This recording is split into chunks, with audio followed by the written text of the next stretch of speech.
maybe a girlfriend. Yeah, It went right up into his nose, and I'm just like, ooh. Please tell me you've listened to it, because I gotta say something. I appreciate the attempt for saving her, but you killed her. Yeah. You are listening and watching to this most poignant podcast in the world. Okay. Poignant is what does poignant means? Invoking a keen sense of sadness or regret. You know, that checks out. It definitely checks out. It definitely checks out. It is the most poignant podcast in the world. Okay. I'll let that one slide. Right. This podcast is a podcast of We're Alive. This is a review podcast, and we're doing a We're Alive Scouts Honors specifically, and we're doing episode 5. If you haven't listened to this episode, please stop this video, because we have a lot of spoiler. I'm talking to you, Wayne. I'm just kidding.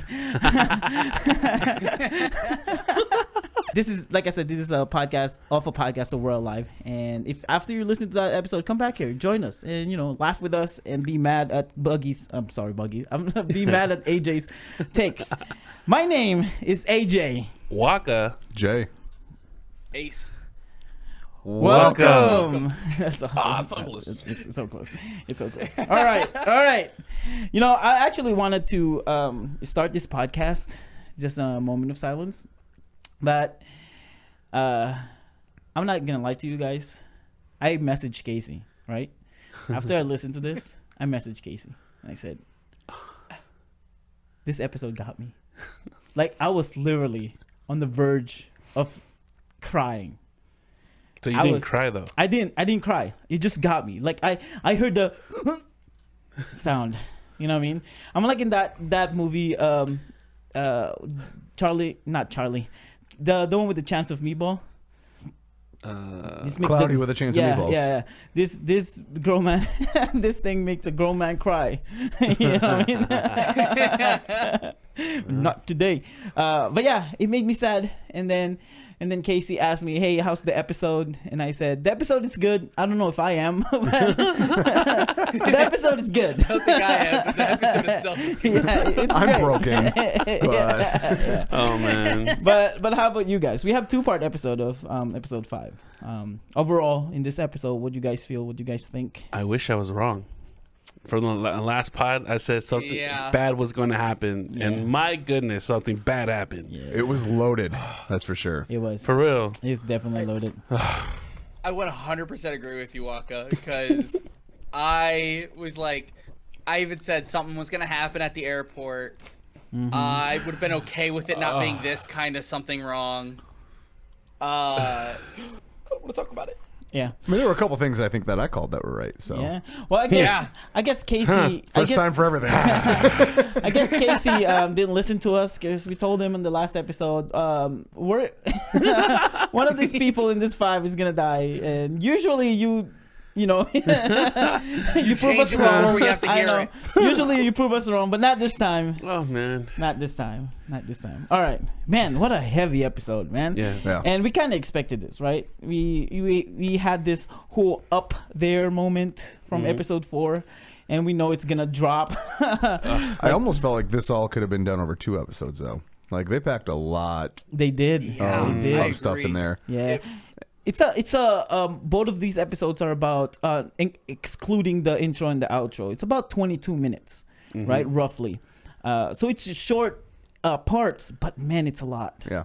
Because if you combine these 2, it's still shorter than the previous episode, like episode 4. Because episode 4 is about an hour, all in all. But man, it was heavy.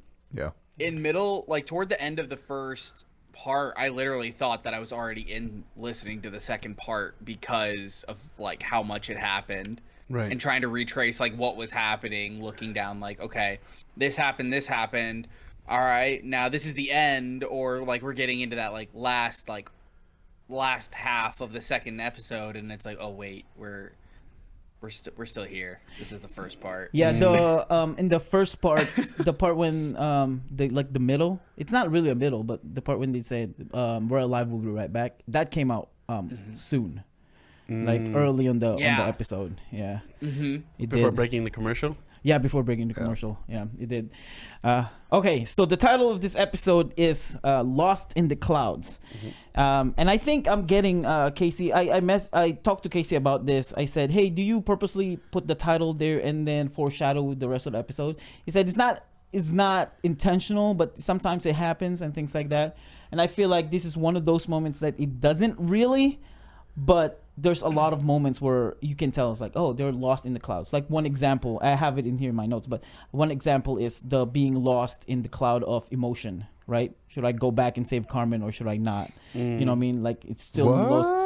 yeah. Spoiler alert. But yeah, there's we a lot already of gave that. Yeah, I know. But the of course the lost in the cloud is mainly talking about the fog during in the airport scene. But there's a ton of them that's like hinting to this lost in the cloud metaphorically, not necessarily literally. Kind of like what you said a couple episodes ago with the sting. It felt like to me there were another 3 parts to the Lost in the Clouds. Obviously, like you said, lost in the fog because fog is just a descending cloud essentially. Yeah. Second was they were living they were basically all on cloud 9. Last episode, kind of, they were like talking about how they'd love to just stay there. They were kind of in paradise, blah blah blah. So they were literally just on another world, almost seemingly, while they were in their safe haven. And then, lastly, like you said, being just so lost, not knowing where to go. What to do next. Everyone's suddenly super disconnected. And it was wild. And obviously, I guess you could also point out the fact that they're going to the plane. Yeah. No, because this episode really started off with decision making. Like the lost in the cloud of decision. What should we do? And I think this is a whole summary of the whole episodes. 2-part episodes. I don't even know, but this 2-part. The first one is deciding if they should go with Pierce or not. Right. And then there's a lot of decision making. Like should we save Carmen? And then with Franklin, should I go with Blaine or not? And a lot of decision making. What should I do? Even with Frankie, should I tell Blaine or should I tell him not? You know what I mean? Right. And a lot of those. So being lost in the cloud. Did you say the third one? Yeah, it was kind of what you said with the being in the emotions and being so separated. They were all lost in their own cloud.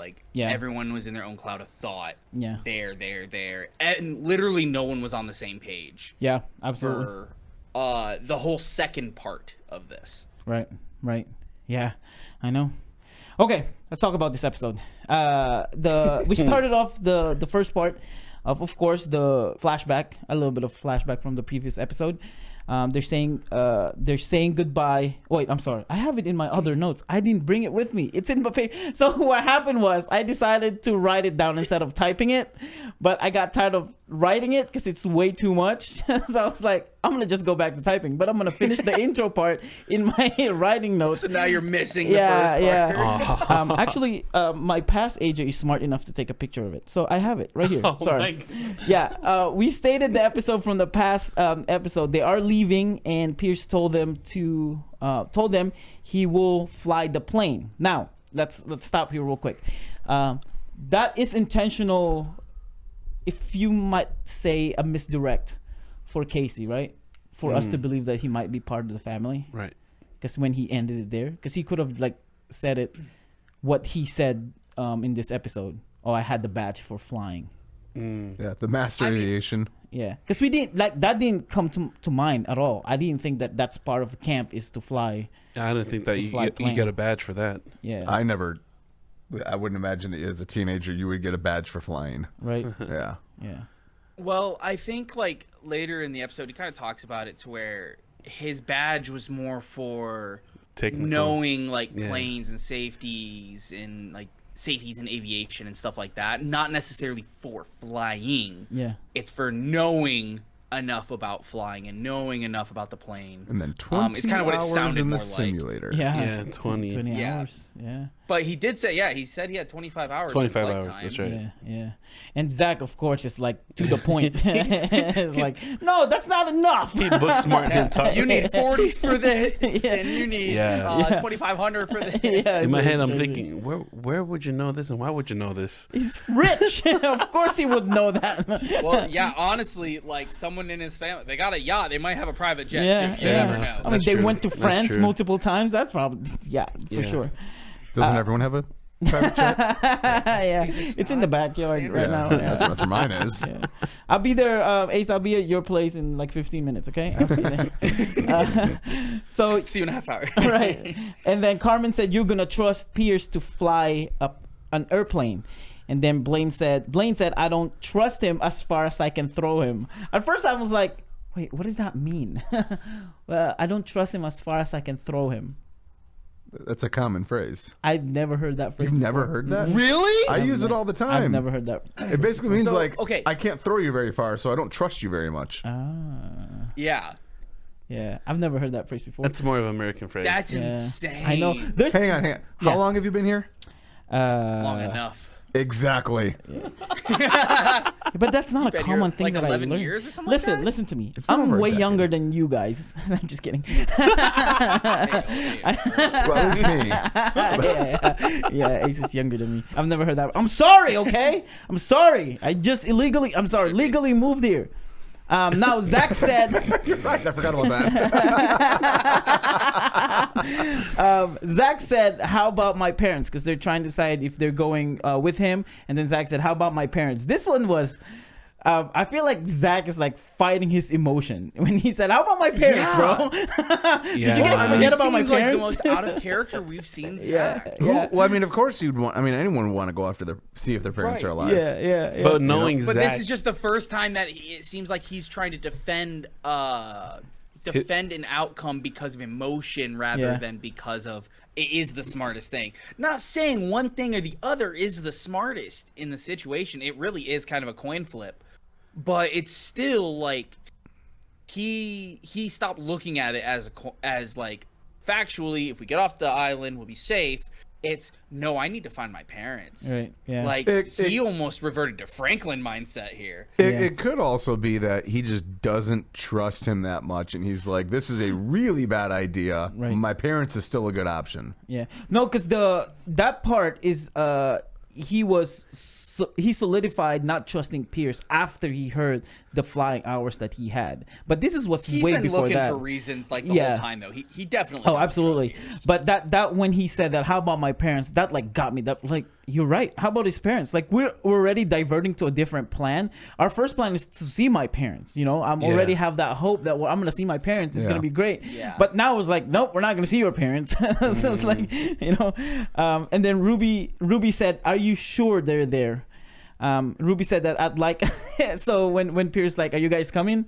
"Yes, we're coming, but you're not gonna be in charge." That's what Blaine said. And then freaking Pierce said, "I thought so," or something like that. Right? Oh yeah, didn't he call him captain or something like that? No, Yeah. that's later on. Oh, okay. Yeah, but he said, I thought so. And then Ruby said, "I hate that guy. I'd like to smack him in the face or in the head." He's such a. I know. And then Zach and Franklin said, "I would love to see that." I was like, I feel like Franklin would fall in love all over again. yeah. And I was like, I would pay you to see that. I just leaning back to where that whole decision thing, I felt that looking into Pierce's plan had more light or hope to get out versus following Zach's idea, which they had a plan. They just needed somewhere to go, but now they saw another option. A closer option too. Yeah. Well, and not like closer in every way because it's like, oh, we see the exit, not we see the chance for an exit. Right. Because going to Avalon, they're like, we hope your parents are there. We hope they're there and they have a way out. We hope the adults will save us. Yeah. Exactly. And here it's like, hey, there are gonna be planes there. It's an airport, and I know how to fly, so we're gonna go. Yeah. No, that's right. So on paper, that one does seem like it has the edge with all of them being safe, because they also have the slight hope that on the mainland that there's nothing, and that this is just contained on the island for whatever reason, some kind of outbreak on the island. But obviously, we know better. Right. Yeah, we're from the future. We know what happened. Now, Listen to me. Blaine talked to Pierce about being not in charge, and he's keeping the gun. Pierce said he's being creepy. He said, what did he say? Something, Captain. Yeah, something like I know, Captain, and he like emphasized. He's that, like, you got Captain. it. Oh, you Captain." got it, Captain. That's what he said. Something like that. Yeah. It was so creepy. No, he said whatever you say, Yeah. Captain. Yeah. It was so creepy. It was like, oh, you're listening to them, and then he said that about your girlfriend and you're taking advantage of her, right? This is a big foreshadow what happened like in the end of this episode, because we know what happened, right? Because Right. Pierce is the one who took advantage of her instead of Blaine taking Well, advantage of her. It's funny because in this moment it seemed like everything clicked for Pierce. Yeah. Because Blaine was defending her, saying she's the bravest, and he's like, oh, so she's brave. So if something happens, she'll come to help me. Right. Yeah. Like that's really kind of what it sounded like right there. At that moment, I was like, oh crap. They were right. Carmen's gonna die. Yeah. Like literally, this was the moment. At this point in the episode, I knew two outcomes of the episode. Why? One thing just registered for after hearing like the recap at the beginning, but then the second thing was this moment. I was like, oh no. Yeah. Why, Yeah. Casey? Yeah. It was really like, and he's heartless too. And I have this in my notes for later on. I was worried, even in the previous episode when we heard that last part when he said I'm gonna fly the plane. Right. I was literally worried that I could tell this is Pierce's character, that he will just leave him. You know what I mean? Like he will hop in the plane. Like he will tell them, hey, while I start the plane, you guys cover me, kill all these zombies or distract them, and then he will just go. Yeah. Like I could see Which- him as character to do that. It seemed like he was going to do that. Yeah. Yeah. So I honestly, this episode is the episode that's giving me the most belief. I know earlier you said misdirection. This gives me the most belief from this episode how he acted that he's a member of the family. Yeah, I don't know. He's just like he's given me so many of the vibes that specifically like Durai gave. right. Yeah. Like the blend between Durai and Scratch, Yeah. because he didn't care about his people as much as Durai did, about how like his subordinates were, and used them more like Scratch did, but he has a lot of the same demeanor as Durai has. So it's just like I am now more on the side than ever that he is probably that he might be a family member. I didn't He ask might you. not, but I didn't ask you too, because I think it's safe to say that you're leaning more that he is more part of the family than Franklin, right? yeah. Okay. Oh yeah. I'm leaning more towards the Franklin is more part of the family than any of them. But how about you two? So before this episode, I would have leaned more towards him being a part of the family. Which one? Pierce. Pierce. Okay. However, because he was of what happens, I don't know. It's You would think that Casey would have kept him alive. I think so. Yeah. Okay. All right. How about you? I still think Franklin is part of the family, but again, it might be wrong. Yeah. But or would- it could be none of them. But which one? Right. It could But- be, yeah. Yeah. But It if would we're make gonna sense. vote for somebody, Yeah, it Or would it make could be sense. Ruby. Pierce be more. Yeah, being a lot. Yeah, maybe. Yeah. That'd be I a slick want it to be under the Franklin. table. I would love to have that come out that Franklin is a part Right, of the family. That's what I wanted literally from the beginning of episode 1. Yeah. Yeah. But from what we've seen, the person that just shows the most family Is Pierce. because he has the most for his own interest. He has the highest drive to leave, but no one knows where to. Yeah. He has those specific skills, and he really has the whatever it takes mentality that people like Vincent have. Yeah.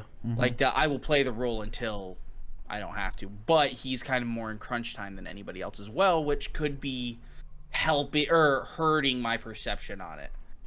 Yeah. Yeah, we're gonna talk about this later on with the Frankie. Another hint that he might be part of the family of what he said. But we're gonna continue. So after that is we ended we have the intro going on, and then this is like the start of the episode 5. There's enough light. We need to go. Who's not here? Get your friend, or we're gonna leave her behind. Come on, Ruby. Just saying goodbye to Jacques. Whoa, you're not seriously getting that close to it. Are you crazy? You just don't understand him like we do. Bye, buddy. Stay safe. They're saying goodbye to Appa. I mean, Jacques. Junk. I have that in my notes. I said Appa. I love that so much. Last Airbender. Avatar Last Airbender. The bison. Have you seen the live action? Yes, I have. I just don't remember it. Yeah, It's the the big- bison. Yeah, the bison, the animal that they The fly bison on. that they fly on. Appa. Yeah, his name's Appa. All right. I just want to say that because of what happened to him on the second episode. It's the second part. Oh. Because I told Ace this when I saw it on Facebook. If you're a Avatar Last Airbender fan, right? Think about this. Think about the moment Aang buried Appa. Wait, what? No, it didn't happen. I've only seen the live action. No, so. it didn't happen in the live action or in the cartoon. They're talking about like after the show's conclusion. Yeah, because we know Aang outgrew Appa. Just the thought of Appa burying, Aang burying Appa, it's just heartbreaking. You know what I mean? It never happened. They never show it. But just the thought of that, it's heartbreaking. And I told Ace that, and he said, "You're evil." that's what he said. Word for word. That's what he said. So they're saying goodbye to Jacques. And I love that Zach was quoting Scout Rule to him, and he said this is when he was talking to Pierce, and he quoted the Scout on Rule number 4, I think, and then he said, "Don't quote the Scout Rule to me." Now this part, right? We all know that the Pierce is well acquainted Scout. Like this is not his first year. Yeah. Like he's been in 'cause this he's Venture. Yeah, right? he's been here for a long time, so he's fully aware. It's just ironic that from the beginning, from the get, when not after the outbreak, he's been like throwing into their faces, and I have a Venture Master, I'm gonna give you a badge for this, I'm gonna do this and that. Now the moment that someone used the same premise or the same idea, it's like, nope, don't quote that to me. I don't want to hear it. You know what I mean? Like now it doesn't matter to him. I thought it was more of don't tell me the rules, I already know them. I think it's at least for me, it's like it's just throwing it out of the window. Yeah, it's just throwing it out of there. Like it doesn't matter now. I don't care. You know what I mean? Which would make sense because he doesn't care in general. Yeah. Yeah. Now Carmen said that it's a bummer. It's a bummer to leave. I kind of liked it there. Whatever happens, we'll always have El Rancho Escondido. Oh, shut up, Blaine. When I re-listened to this the second time, and I heard Carmen say that, because I forgot that she said it. She said, "It's a bummer to leave." Now that speak volume. Like, now it gives me a different meaning when she said, "It's a bummer to leave this place." Because they came back. They went back. And then Blaine said, whenever happens, what... All could have been avoided. Blaine said, whatever happens, we always have El Rancho Escondido. It's like the memory they had there, no matter... what do you say? No matter what... No matter what happens, we'll always have the ranch. Yeah. Which right there, it should have been kind of a foreshadowing moment of like, right. that's what's gonna happen. Because he said that whatever happens, we always have the ranch. But after that happened, when they went back, he didn't want to go inside because it's like just that memory, you know, like whatever happened in there, we have that memory. So now I don't want to go back there because we have that memory, you know. Yeah, It's his last memory. Yeah, it is. Now, Frankie talk about his experience in the ranch and how he finally experienced camp, that he gets it now. I finally really got it. Camp is magical because a kid like Blaine, who gets ignored at home and beat up by his brothers, can come to camp and be a team. Because a nerd like Zach can come to camp and be revered and looked up to for his knowledge. Because even a kid like me, painfully awkward and shy, can come to camp and instantly have awesome friends. And maybe even a girlfriend. Let me ask you guys this first before we continue further. It's not part of the series, but what was your fondest memories of camps? I think you have more camp experience than all of us.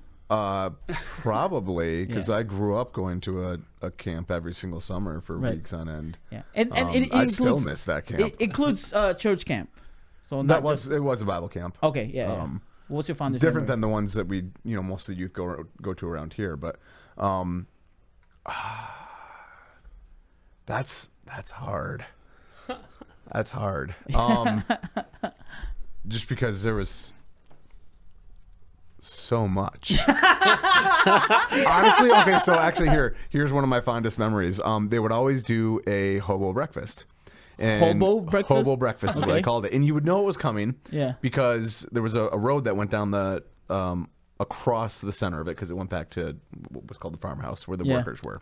And so they would have the quart cans that would ketchup and beans, the big 10-quart cans or whatever. They would have those all laid out along the edge of it. Oh. Because then what they would do is the next morning they would have candles that were underneath it, and they would stick that on top of it, and you would go through and you'd get eggs, bacon, and toast, and you would go over to the can and you would cook your breakfast on the can.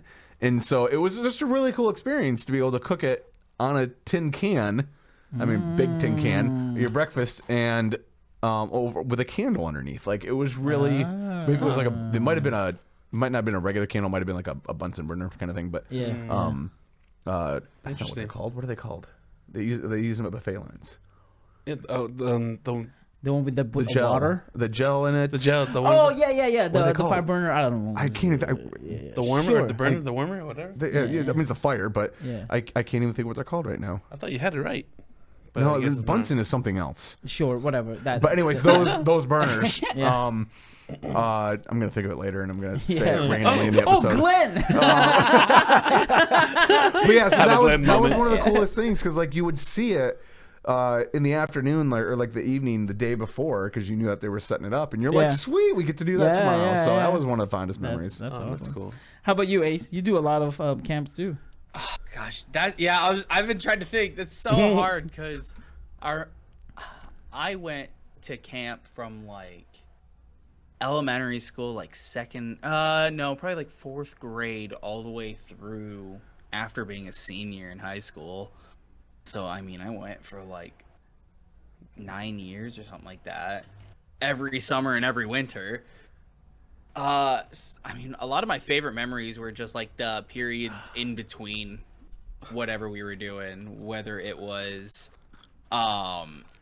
like just hanging out with friends or playing sports with friends, once upon a time playing Ultimate Cabbage with some friends. It's literally just Ultimate Football but with a cabbage. Yeah. The game ends when the cabbage Destroyed. is completely destroyed. Yeah. All right. By the way, sterno. They're called sternos. Sternos. Sternos. Good to know. I've never heard that Glenn word in my moment. life. Never heard of it. What? I worked in the restaurant industry and Oh, it's true. did Makes catering, so it makes sense. Yeah. But Sternos. So Yeah. cabbage. Ultimate Cabbage. Ultimate Ultimate cabbage. That and then Do you one of my last years at camp- Do you throw in a bucket like in a? Or no? No. Wait, what do you do? How do you score? So do you know how like Ultimate Football or Ultimate Frisbee works? Yeah, but don't you have like a bucket? Like you No. toss the No, frisbee? you just No. run and you get it. that's into ultimate an frisbee. Oh, Ultimate. No, that's disc golf. That's disc golf. Sorry, ultimate frisbee is basically Yeah. football, but with a frisbee. That makes sense. That makes Kind sense. of. Yeah, So with it's and a rugby. couple of modified and- rules. Yeah. a lot of different Okay. modified rules. That makes sense. What was But the other one? but yeah, just like playing that, or like in one of my last years of camp, like me and a bunch of people were like learning and teaching each other how to do different flips. That was a lot Oh of fun. yeah, I do remember. I do remember that. Yeah, I do remember that. Yeah. How about you, Wakka? I've never been to camps. Really? Only twice in my life. It was when I was a kid. I don't remember. Doesn't count. And then the second time was with y'all. Oh. And that whole experience being at camp. That you're thinking about like camping. I'm talking about like camps. Yeah, Like, not even youth camps. Interesting. I've been to youth conventions or a lot of activities but not church related, but not nothing. like Boy Scout camps or church camps. I don't think that ever existed, or Yeah. something that might. Oh wow. Well, are you gonna have your real church camp this coming the next month? I'll That's tell illegal, you some though. stories from my camp days. Our counselor locked us out of the cabin one night. Oh, there's a lot of horror stories for camps. Oh, I've got horror sure. stories Fun. about my entire Dang. cabin, except My- for me and one person got kicked out of the camp. As a student, so I have two different kinds of experience for camps. I have the Filipino camps because our camps is different than the camps here because it's I almost said third world, but it's just a different experience.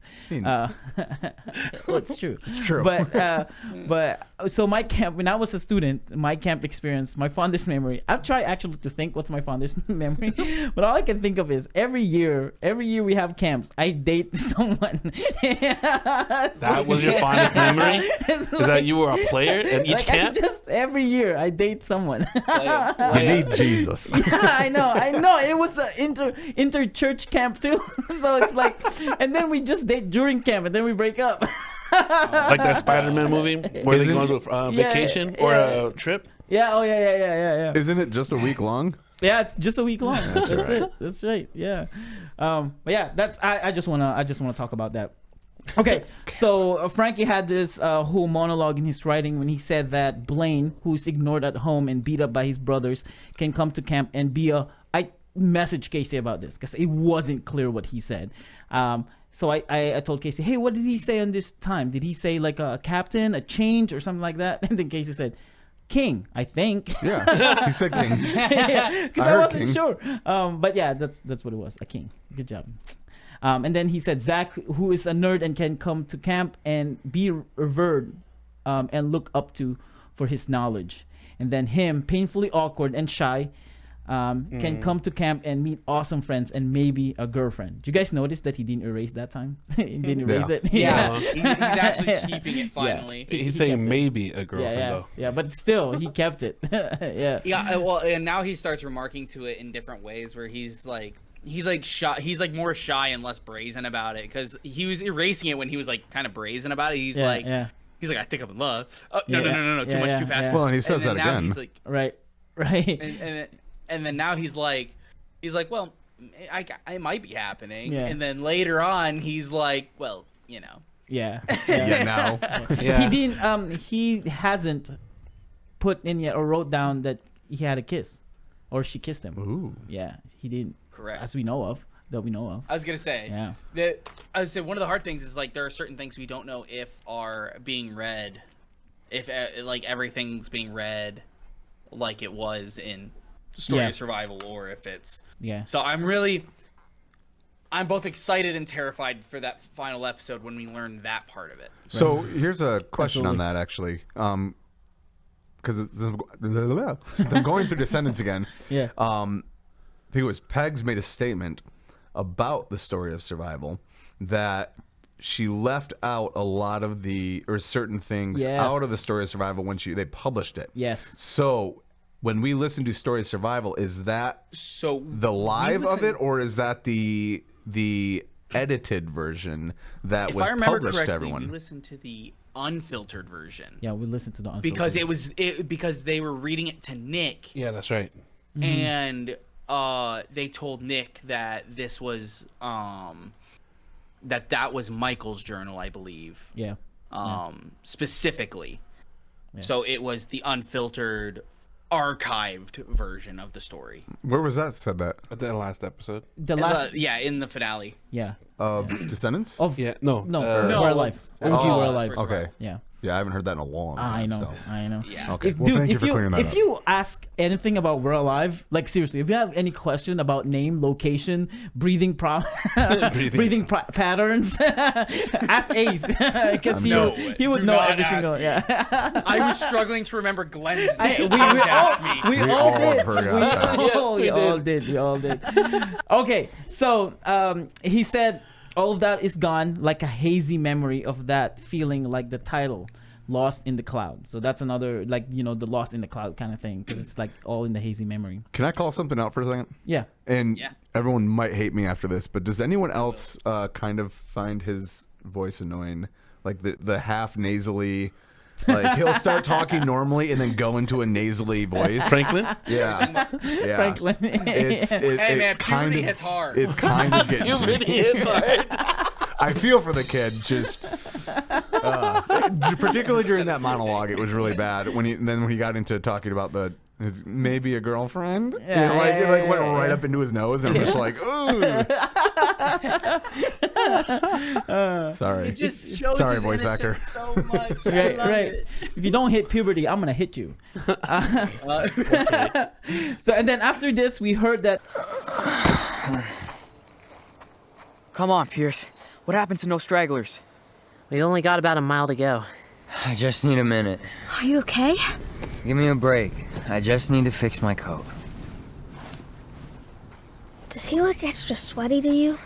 Yeah, and it's actually quite chilly today. Pierce, you look warm. Why don't you just take off your jacket? I said I'm fine.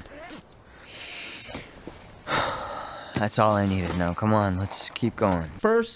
The first fall of Pierce, because they started walking, and this is the very first time we heard Pierce fell, right? I thought he just stopped. Yeah, he stopped to he- rest. He stopped to rest. I think he I think he was starting to stumble. I don't Yeah. think he fell. I think he was No, stumbling, okay. like trying to force himself forward. let me rephrase it. When I say fall, I didn't mean like drop and fall, trip over and fall. I'm talking about okay. like flop on the okay, rock or okay. or on his knees or something like that. Like he fell or he got tired. Basically, what I'm saying is he got tired. Now I thought about this because the first time I listened to it, I already have a hint. Like, dude, this guy got infected. Like 100% sure. Oh yeah, right? I think we called even that, I made called that out that. last week. Yeah. Really? Yeah. Oh. Because when he came in, he was acting weird when he came in, and like talked to them all, and there was something else that was being done, or something that was something happened that made it sound like he had been affected, but he was a slow turner. Yeah. Yeah. Yeah. We talked about it a little bit last week, and that's what made me have that realization. Is after we talked about it, and he like showed up, and he was giving too much power away compared to what he initially had done. Yeah. Yeah. Huh. Yeah. And so, and it seemed like especially when he didn't take the gun back, I was like, there's two reasons for that. There could be two reasons for this. And I think one reason is a misdirection. I think one reason is because he was bit and he doesn't want the gun if he was bit. Yeah. And two, this is what I think is the misdirect, is he just shot his brother, and so he's like traumatized from that. Yeah, yeah. And I actually thought about this about the gun thing. I think he might be, and this might be a stretch, but I think he might be doing what Blaine did to Frankie. I think he's thinking ahead. So if I'm gonna go there, I want them to do all the hard work, while I just sit, comfortably and trying to figure out things, and then they're gonna be dealing with the zombies. So that's what I thought about when he let Blaine hold the gun. But that first fall, I was like, dude, you're a venture master and you're a scout. Hiking is easy for you in comparison to to all of the rest of these kids, but he got tired. Yeah, even beyond that, it was what happened during that point when he was sweating like crazy, but it was a cold day, and they're like, yeah, well, let's just take a look. Yeah, after he fell, and after he got tired, that's when Frankie said, "Do you notice he's not sweating?" That's what I'm saying. Like right now, that's what I'm saying. Like right yeah. here, and then they were like, well, let's just take your coat off, and he was really like, no, I'm not going to do that. So you knew something was up. Right. Yeah, I was just too invested in how the story was going the first time I heard it around, and like, oh, he must be really sick. This is what's going on. I think I messaged you, and I'm like, he's turning. Yeah, I know. He did. This guy, man, Jay right here, he'll like message me while listening to Descendants, and after he listened to this one, it's like in my head, it's like, bro, just calm down. We can talk about this in a podcast. Don't tell me right now. But although after I listened to it, because I think I listened to it before all of you guys. Yes. And And I started messaging all of you guys because I got emotional, like passionate about this. Did you listen to it yet? Because I gotta. You did. You said it to us, and like 20 minutes later, you're like, "Have you finished yet?" I'm like, "I'm still at work, bro." Not 20 minutes. The 2 podcasts is like an hour. Yeah. No, I'm trying to vent out. You know what I mean? Like, please tell me you've listened to it because I gotta say something. Yeah. Oh man. So that's when it was like, Then Frankie and Ruby said he looks extra sweaty. We are talking about a scout, a venture scout. If anything, he should be used to, or at least better than the other kids. This scene is basically like a Tanya moment, like trying to remove the thing, and she's like, "No, I don't want to." And then another red flag is he didn't want to remove his coat, which we've heard that before. Now, while they were walking, the fog showed up out of nowhere. They're going to the airport in the sky. And they got there, saw the tarmac. Looks abandoned. Maybe they all took off when the emergency broadcast went out. I would. There might be some wings in the hangar over there. Come on. And they didn't see anything. So that theory that we had last year, because we had multiple theories last week. We have multiple theories of what they're gonna see at the airport. One of them is we might see Delilah there, we might see his parents. The place might be overcrowded, or a lot of zombies, or it might be empty, right? So this is one of our theories, which we find out that it's empty right now. They got there, saw the tarmac. Zach said, "Watch your step. It goes right over the cliff." Where am I at? Sorry. They discovered that the place is abandoned. And this is one thing I noted this in here. Do you guys notice when you guys listen to this? Are you guys wearing headphones, earphones, or something? Yes. No. No, you listen to it in the car? I listen to it in my car. Oh, yeah. And I probably sometimes I listen to it. This one I don't know what I listen to. I know I listened to it once in my car, but I might have also listened to it with AirPods. I don't remember. Yeah. You guys notice the reverb when they're talking in this scene? No. Mm-hmm. Yeah, it reverbs in the room, like he was telling you that they're in a metal encasing. Yeah. Place. Yeah. When they got to the hangar, subtle, but it got a lot louder when they got close to the plane. Mm-hmm. It's open, and there's a plane. A Cessna 206, single prop. I know that kind. It's big enough to fit all of us. Be careful. We'll have to clear the hangar first. Okay. Girls and glasses that way. Rude. We'll check this side. Blaine, guard the entrance. I already told you, you are not the boss. Fine. Give me the gun and I'll do it. Not a chance.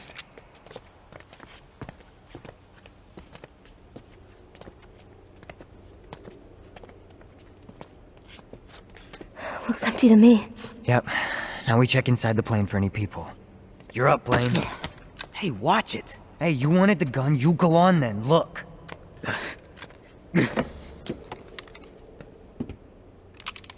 It's empty. Sweet. Now move. Hey, watch You it. want to leave, don't you? We need to hurry. And then they saw the Cessna 206, single prop. Wakka and I both Googled this, and it looks like a farmer plane with a single prop. An advanced farmer plane. Yeah. Here, I thought because of the sound effects of opening the plane and whatnot, I thought it was a jet plane. I was like, he knows how to ride a jet plane? Yeah. So it's so small. Yeah, and he did say single prop, so it's just a one propeller. I mean, I wouldn't know. 4 to 6 person plane, right? About. It must be 6. It's got to be 6. Wow. Yeah, but it's What not was it, like the a Cessna 206? Cessna 206. Yeah, single prop. Cessna. Pierce got inside. Well, at first it's like, you go check, Blaine. And when Blaine said, it's empty, and then pushed Carmen away. Get out of the way. And he found out that it's out of fuel, that they can only make it in the end of the runway. When he said this, right? When he said this, because he has to say it, right? When he said this, I was like, yeah, they're not going to get fuel. Yeah, I know. In my head, it's like, they're not going to get fuel, for sure. There's no way. I mean, they made the attempt to. Right. Speaking of family, Ace, this scene of the tanker fuel again. It's like in the old Yeah, You Were dude. Alive. You know what I mean? Because that's the first time we encountered the family with Scratch and Latch in the Oh. fuel tank. Yup. That was crazy. That's right. Yeah. That is right. Always Yeah. about some fuel. I know it's the correlation there. It's probably not intentional. I don't know, but it was just weird. It's like, oh, another fuel. Okay. While they were looking for fuel, this is awesome. Okay, this is phenomenal. I love this scene only for the fact that while they were looking for fuel, Zach was trying to tell them. Yeah. Guys, I don't think we should be getting on that plane. Pierce is grossly underqualified to fly us. We should head to my parents' house in Avalon as planned. I think I take my chances on the plane with all those things running around the island. That they might be making a mistake. He doesn't trust Pierce flying and Pierce as a person. Because he lacked the qualification. He of flying. but he's like trying to talk to them, but none of them. Well, at first Carmen responded, but after that nobody was responding. Yeah. They just They They were ignoring. on one mission. They Yeah. didn't. Yeah. yeah, and the frustration out of Zach's voice. You know what I mean? Like, You could feel it. yeah, we're making a mistake here. Can we just go back to our original plan? Yeah. And we haven't heard yet Zach saying, "You guys should have listened to me the first time." You know what I mean? Because what you said, it could have been avoided. Yeah, it could have been avoided, but we never really know if Joe's team were on their way and they might encounter them eventually, anyways. But still, this whole scene could have been avoided if they're like, "Nope, we're not going to the airport. You can suck it and go to the airport by yourself. We're going Right. to our original plan." Yeah. Well, I mean, I know we'll probably explain it on the second part because he'll talk about it in the second part. I just felt it was a coincidence that Yeah. they came across Joe and the Horde and Right. them being at the airport. Because I believe if they were quiet, I think they would have passed. Yeah. Unless Joe and the Horde was following them. Yeah. Yeah. Well, it could have been near the yeah. airport anyway. Yeah. Frankie I kind almost of feel said like they're that. following Pierce. Ooh. Oh. That makes so much sense. That makes so much sense. Because Joe has beef with Pierce. It would have been his last memory. Good. That was good. It would have been his last memory. That was good. I told you, bro. He's like, I told you there's something going on, but you didn't listen. That makes so much sense. He's just going there to show Pierce, look what happened, bro. I told you. I told you this is going to happen. Because Really, he is. We were right. He is the good. He is a good infected. He's Yeah. just going there to show Pierce. yeah. No. When he was yelling, he was screaming. He was screaming in the zombie voice, Pierce, Pierce. And then when he screamed towards the kids, like, "Yo, where's Pierce?" But they couldn't understand him, so they started running. that's funny. Yeah. They found a barrel, fuel barrel, On the fuel truck. barrel, a barrel. A barrel Of of fuel. fuel. Yeah, a barrel right. of fuel. There you go. And they couldn't lift it, of course, because it's too heavy. They put it in the truck. They transport it. Well, it was It was already already in in the the truck. It was already in the truck. They transported it. That's right. It was already in the truck because they couldn't lift it. Are they full? Let me see. This one's empty. But this one isn't. Yes! No, let's think this through. Nice. Keys are still in the ignition. Everyone in the truck. I'll drive us back to the hangar. Come on, squeeze in. You know how to drive? Of course I do. I'm an expert golf cart driver. You play golf? No, hate the game. Useless sport. Carmen said, "Do you know how to drive?" He said he's a professional golf cart driver. Yeah. And then Frankie said, "This was a little not. It sounded mumbled, but I think Frankie said, 'You golf?'" Yeah. Yeah, he did Yeah, ask. and then he Yes. said, "Hate the game, useless sport." And then I wrote in my notes, "Casey?" question mark. It's like, are you hinting that you hate golf? Golf is fun. To play, not to watch. True, to play. Like if you're the one that's whacking Not the gonna ball. lie, I've watched it a couple times, but not for long. Yeah, to play. But playing, yes. Because even like the pop-up I golf is played fun. Top Golf. Oh, it's true. Oh, Top Golf is fun. Yeah, even the X Golf is fun. When I go to an actual Yeah. golf place course, they're called courses. Field. Golf field. I have two goals: leave with more golf balls than I came with, and to hit the ball twice as many times as I paid for. Yeah, that's right. But how do you get golf balls? You just grab them randomly? Because people, when you when you hit them in Just lose them. the woods and stuff, you go in there looking for your ball and you find others. Oh, that There's makes some really sense. nice ones out there. Oh, Yeah. at the course. those, Okay. those balls are still in play. You're like, oh, go ball. No. You just have to make sure that like it's not a really busy day because then you're gonna slow the people up behind you. Yeah, you yeah, need yeah, to, yeah. You need to be able to have some spare time to Right, walk through right. the woods and be like, oh, there's a nice one. There's a nice one. I'm gonna grab these. I could imagine the one that they taken that's still in play. The other player comes back, hey, where did my ball go? Yeah, I know. Well, that's a nice ball. Wait, that's an egg.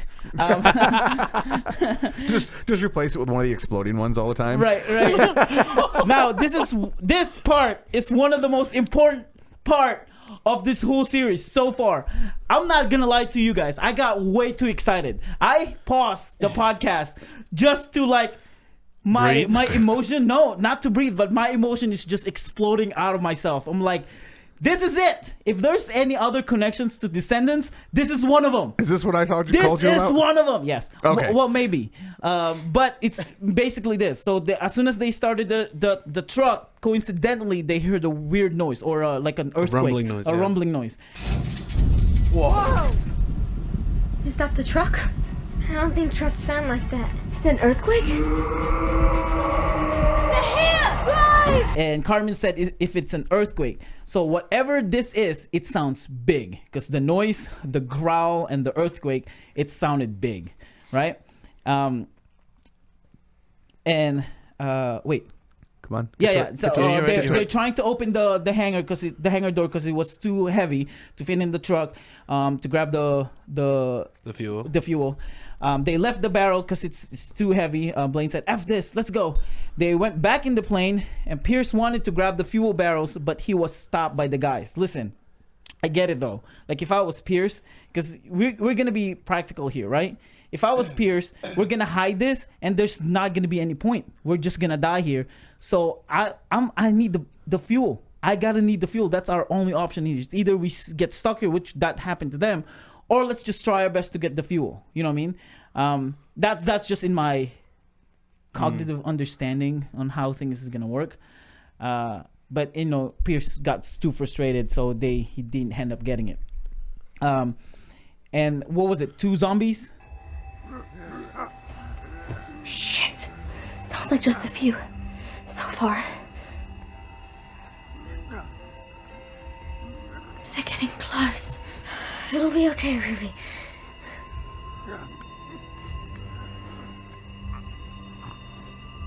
They know we're in here. They can smell us. Really wish we had some fish guts right about now. Shit. Shh. It's only a matter of time before it finds us and alerts the others. We need to get out of here. How? Zach? I don't know. Come on, think! Pierce, can you turn on the engine and the propeller? What? Can you make the propeller go? Yeah. Okay. Get ready to do it. I'll tell you when. Don't make too much noise. We're sitting ducks in here. I think we're gonna have to fight our way out of this one. Pierce, now! Yeah, it started off with 2. Started with 2 zombies. They ran the One propeller. one was a scout. No. That's Wasn't the it? second batch. Was it? So there's the first batch of 2 okay. zombies first. They ran the propeller to kill the zombies, and I said it in here. This is our zombie kill of the week. That's our zombie kill of the week. Yeah, and then the horde started coming, and then here comes the 2 other more zombies. And one of them has a scout's uniform, and they got mowed down by the propeller again. Yeah. Then they started driving and flying away. They got stuck right in the hangar. Yeah. That's barely open. Gross. That one was wearing a scout uniform. I know. The hangar's not open all the way. The plane's not gonna fit through the doors. Brace yourself, guys. Oh my gosh, oh my gosh, oh my gosh! Ruby, close your eyes, close your eyes. Hang on to me, Carmen.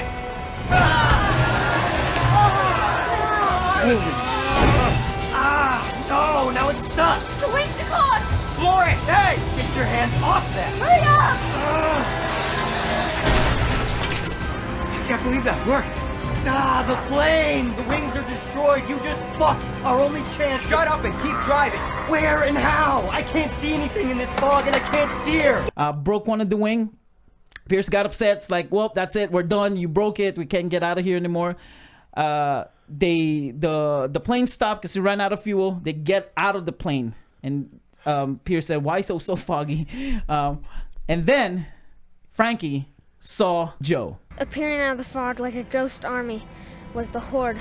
Hundreds of infected, led by none other than our former camp leader and hero, Joe. But he wasn't our leader anymore. He was theirs. He was the one whose booming calls the infected had been following this whole time. He stood there, still half in his vulture costume from the legs down. He hadn't changed clothes from when we last saw him, but his skin had become pale like the others, and his eyes were different. Instead of white, his almost looked green.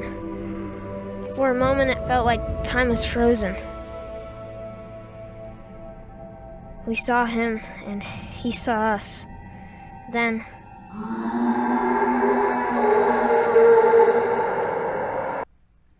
and he didn't just see Joe. He saw Joe with green eyes. Yeah, that's what got me. That's what got Let's me. go. That's when I called AJ. I'm Let's like, go wait a with- minute, wait a minute. How about you say this? Because you said it to me. You messaged me. What do you think? Buffalo Bill. Buffalo Bill? I think it's Buffalo Bill. Okay. All right. Yeah. He's as far as I know, he's the only other green-eyed guy that we've seen. Ink has green eyes, but it's not ink. It's not ink. It's not ink. Yeah.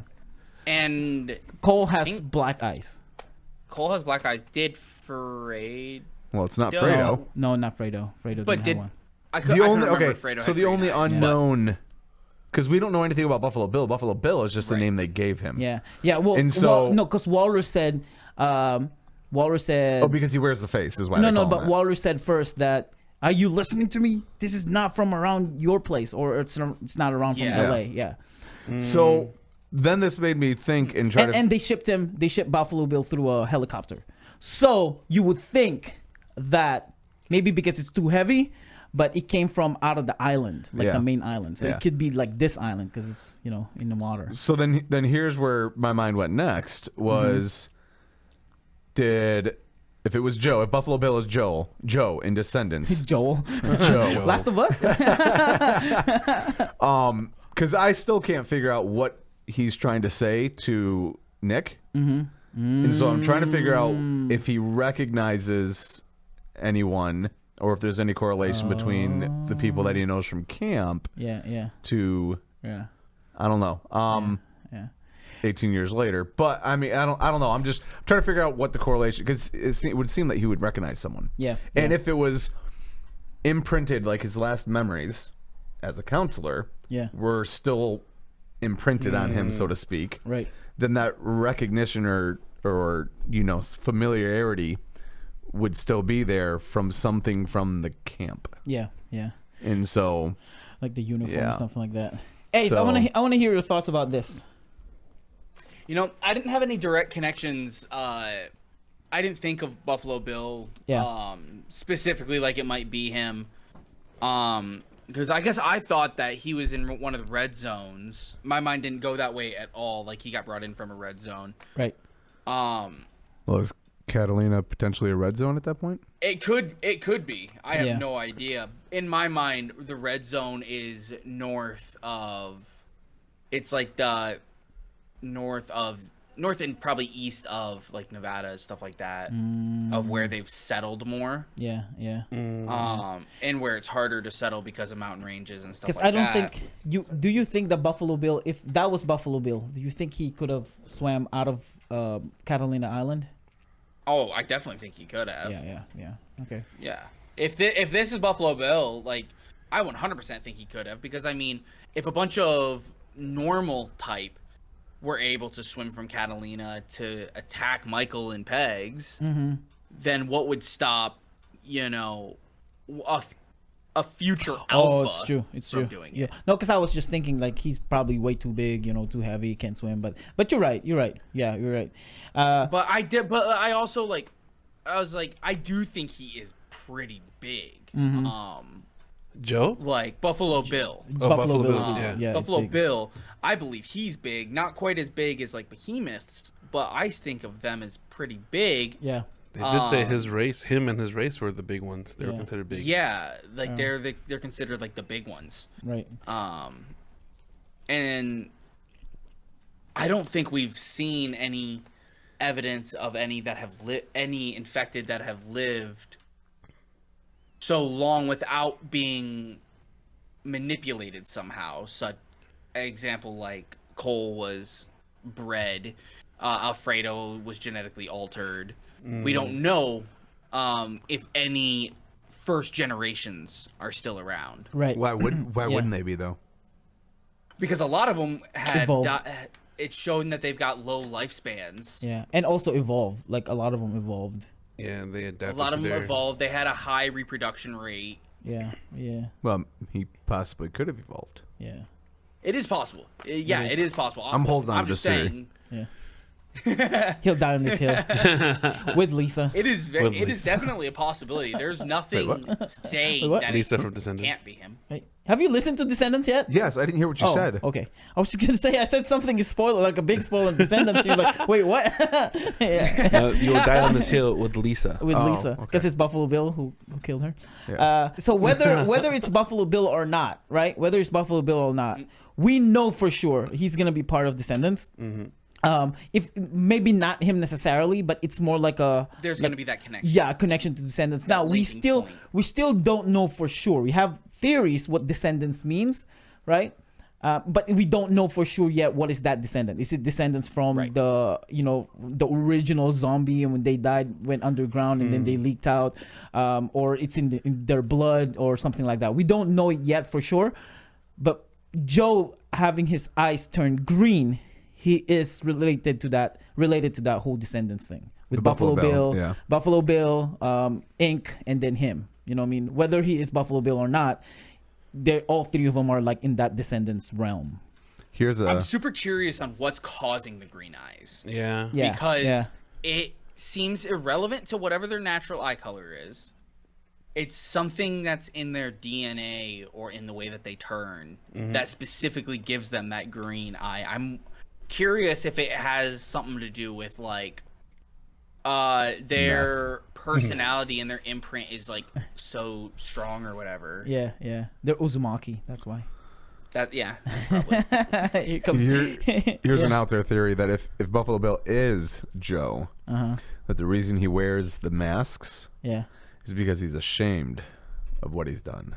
I love that you bring that up. My notes here is the face that he's wearing. It's Pierce's face. Because it says in Descendants, Walter said the face that he's wearing is another leader that he fought and grabbed his face and put it on his face. What if that was Pierce's face? Wow. That would actually be insane. That'd be crazy. I actually. That'd be a long time. That'd be 18 years to wear his face. Yeah. But still. We can go into this wild. more later, but I actually do think that there's going to be a power struggle between the two of them. Oh, absolutely, yes. With this, I'm waiting for it right now. That's wild. Because it's just Grab like your popcorn. Because it's just like Romeo and Juliet again, you know?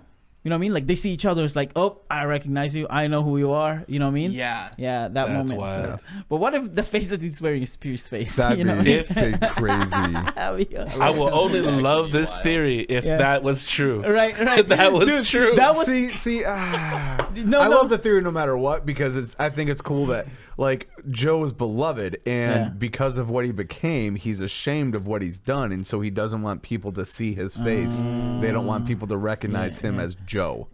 Is what I was getting at. Right. That makes sense. But he did say in the Descendants, whether whether if that's the case or not, because it still be it. Walrus said that was the face of another leader that he fought. Yeah. Which still fits right in. It fits Right, on absolutely, into it, like being ashamed. But he imagine like the end of this episode or the end of this season, right? It ended with Joe fighting Pierce and grab his face. Frankie saying that he grabbed his face and put it on his face. It's like, oh, that's Stretched it out. That would break all of us. I know Oh my that would goodness. exactly. We're gonna shoot podcasts like right there and then. I'm gonna start calling each other. Let's shoot this podcast right now. Okay. Schedules. Right. They started running after this So like I told you guys, when I heard this part, I had to pause it because I was so much emotion and so much passion and adrenaline rush. Going on. Right, adrenaline rush. And then when I played it again, this scene happened and it just dropped. A few of them were really fast and caught up to us quickly. Pierce was lagging behind, a fast one right at his heels. Faster! Don't stop! Pierce, come on! I can't. Grab my hand! Carmen turned to help him, Pierce, grab my hand! but when she reached out for Pierce's hand, he yanked her to the ground to keep himself going. I saw Pierce pull Carmen down. It felt like slow motion. In an instant, the fast ones were on top of her. Crap. They started running. Pierce was behind because we know this dude is turning and he's fighting it. Carmen tried to help him, but he grabbed her hand. Pierce yanked her to the ground. Which, by the way, this is not that important.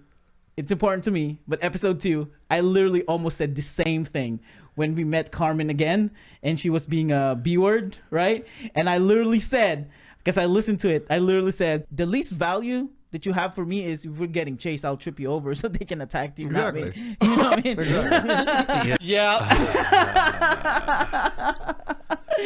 That's what I said. Wait. Episode 2. You did, didn't you? Huh? You did, Yeah, didn't he you? did. I did. He That's did. what I said. He did. I'll keep her around. Her only value said trip her over. You gave him an idea. Come on. Casey right then was like, all right, she's getting written off. Just wait. Yeah. The only reason why I remember because Casey commented on that and he said, you said value, accidentally quoting Angel there. That's the only thing that I remembered. And then this happened. So the zombies now are on top of her. And then Blaine realized what's going on. He's trying to help her or go back and try to help her, but Zach was stopping him. And out of nowhere, Jacques barreled into the infected on top of Carmen, knocking them off of her. He had followed us, and I think he was trying to save Carmen. But it was chaos as one after another of those monsters attacked Jacques while he protected his friend on the ground. Appa showed up. Jacques. Jacques Bisson. Yeah. For those of us that Jacques Bisson. are not on the same page. I'm assuming what he did was he went he yeeted all those infected over her first, right? And then he literally stood on top of her, over her. Right. Right. To guard her. Yeah, to guard her. Yeah, and all of them. Well, they didn't see it because it's so foggy, but all of the other infected started. I just had a really dark thought on that. What, he crushed her? Yes. That while he was trying to protect her, he crushed her because of the way they described her body when they got back. Yeah. Oh, yeah. I'm wondering if Jacques is actually the one that killed her. That's why he leaned forward. Yeah, I know. He's like, oh, I killed the wrong person. No Like, I wonder. meant to save you. No wonder why Blaine did what he did. Exactly. That's why he shot him. Yeah. Casey just left out that they saw hoof prints all over her. I appreciate the attempt for saving her, but you killed her. Yeah. And the reason why is because Jacques asked, or no, Carmen asked him, so is there a Mrs. Bison? he had just gotten broken up with. It's like, too personal, bro. Too personal. I'm going to get you back. Now the fog is they started running and the fog is too thick and all of them all of a sudden fell off the cliff. And then everything went black. Everything went black.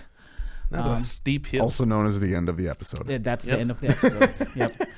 Exactly. Yeah. Holy smokes, bro. Which was honestly such a good ending for that first part. Yeah. Yes. It's a great ending knowing that there's going to be a second part right after. You know what I mean? It's not like a big I'm talking about it's not a big cliffhanger. Right. Which, honestly, would have been a great point to end that, honestly.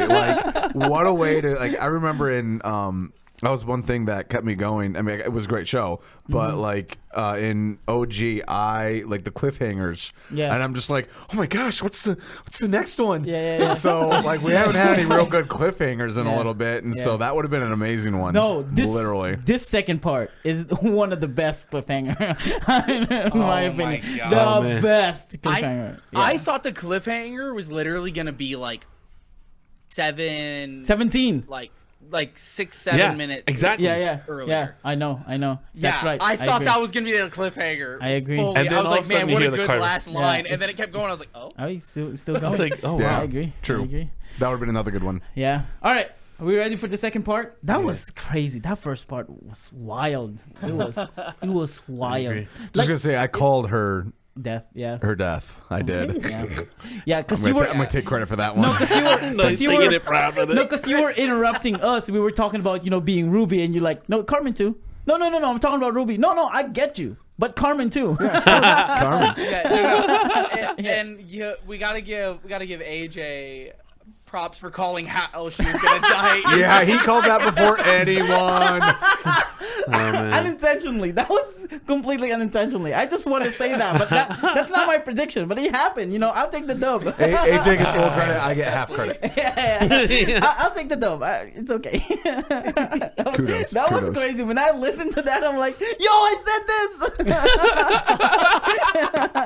Yeah. Pride and joy there. I know. It's like, oh, I said this. No, but in this episode, we've known this from the get, right? When we had the first 5, you said this, Ace. When we had the first 5, we know for sure we're gonna lose one way or another, one of them, or if not all of them. But we're gonna lose someone. Like we were expecting it. Yeah. Oh yeah. But when it happened, it's still heartbreaking. Yes. Yeah. You know what I Yes. mean? Yeah. Yes. I'm pretty sure last week all of us said someone was gonna die. Yeah, Yes. someone had Oh. to. Yeah. What I would Yeah. I would love is I would love it if Casey confirmed and was like, "Yeah, we did that because of what AJ said."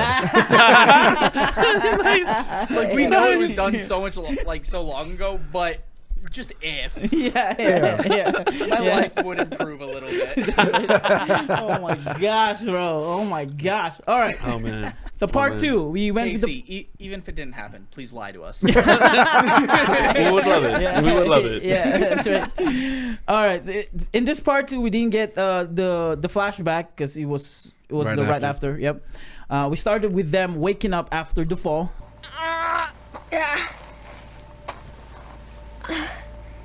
Blaine?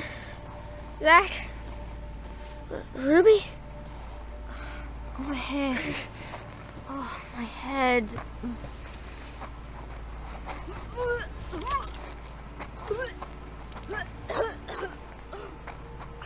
Ruby, hang on. I'm coming.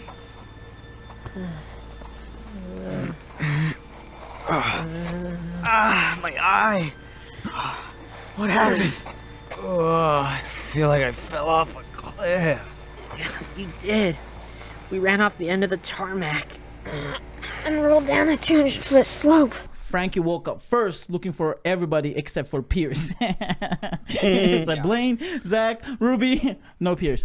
Well, I think he kind of would have been relieved if Pierce was gone because of what just happened. Yeah, for real. real. For sure. For So real. he didn't have to deal with all that. And then Ruby woke up next, and then she started puking. Yeah. Yeah, Maybe she may have hit her head. Because concussion for sure. Concussion. Yeah, Yep. concussion for sure. And then Blaine and Zach woke up right after that. Blaine complaining about his eye. What do you think his eye looked like?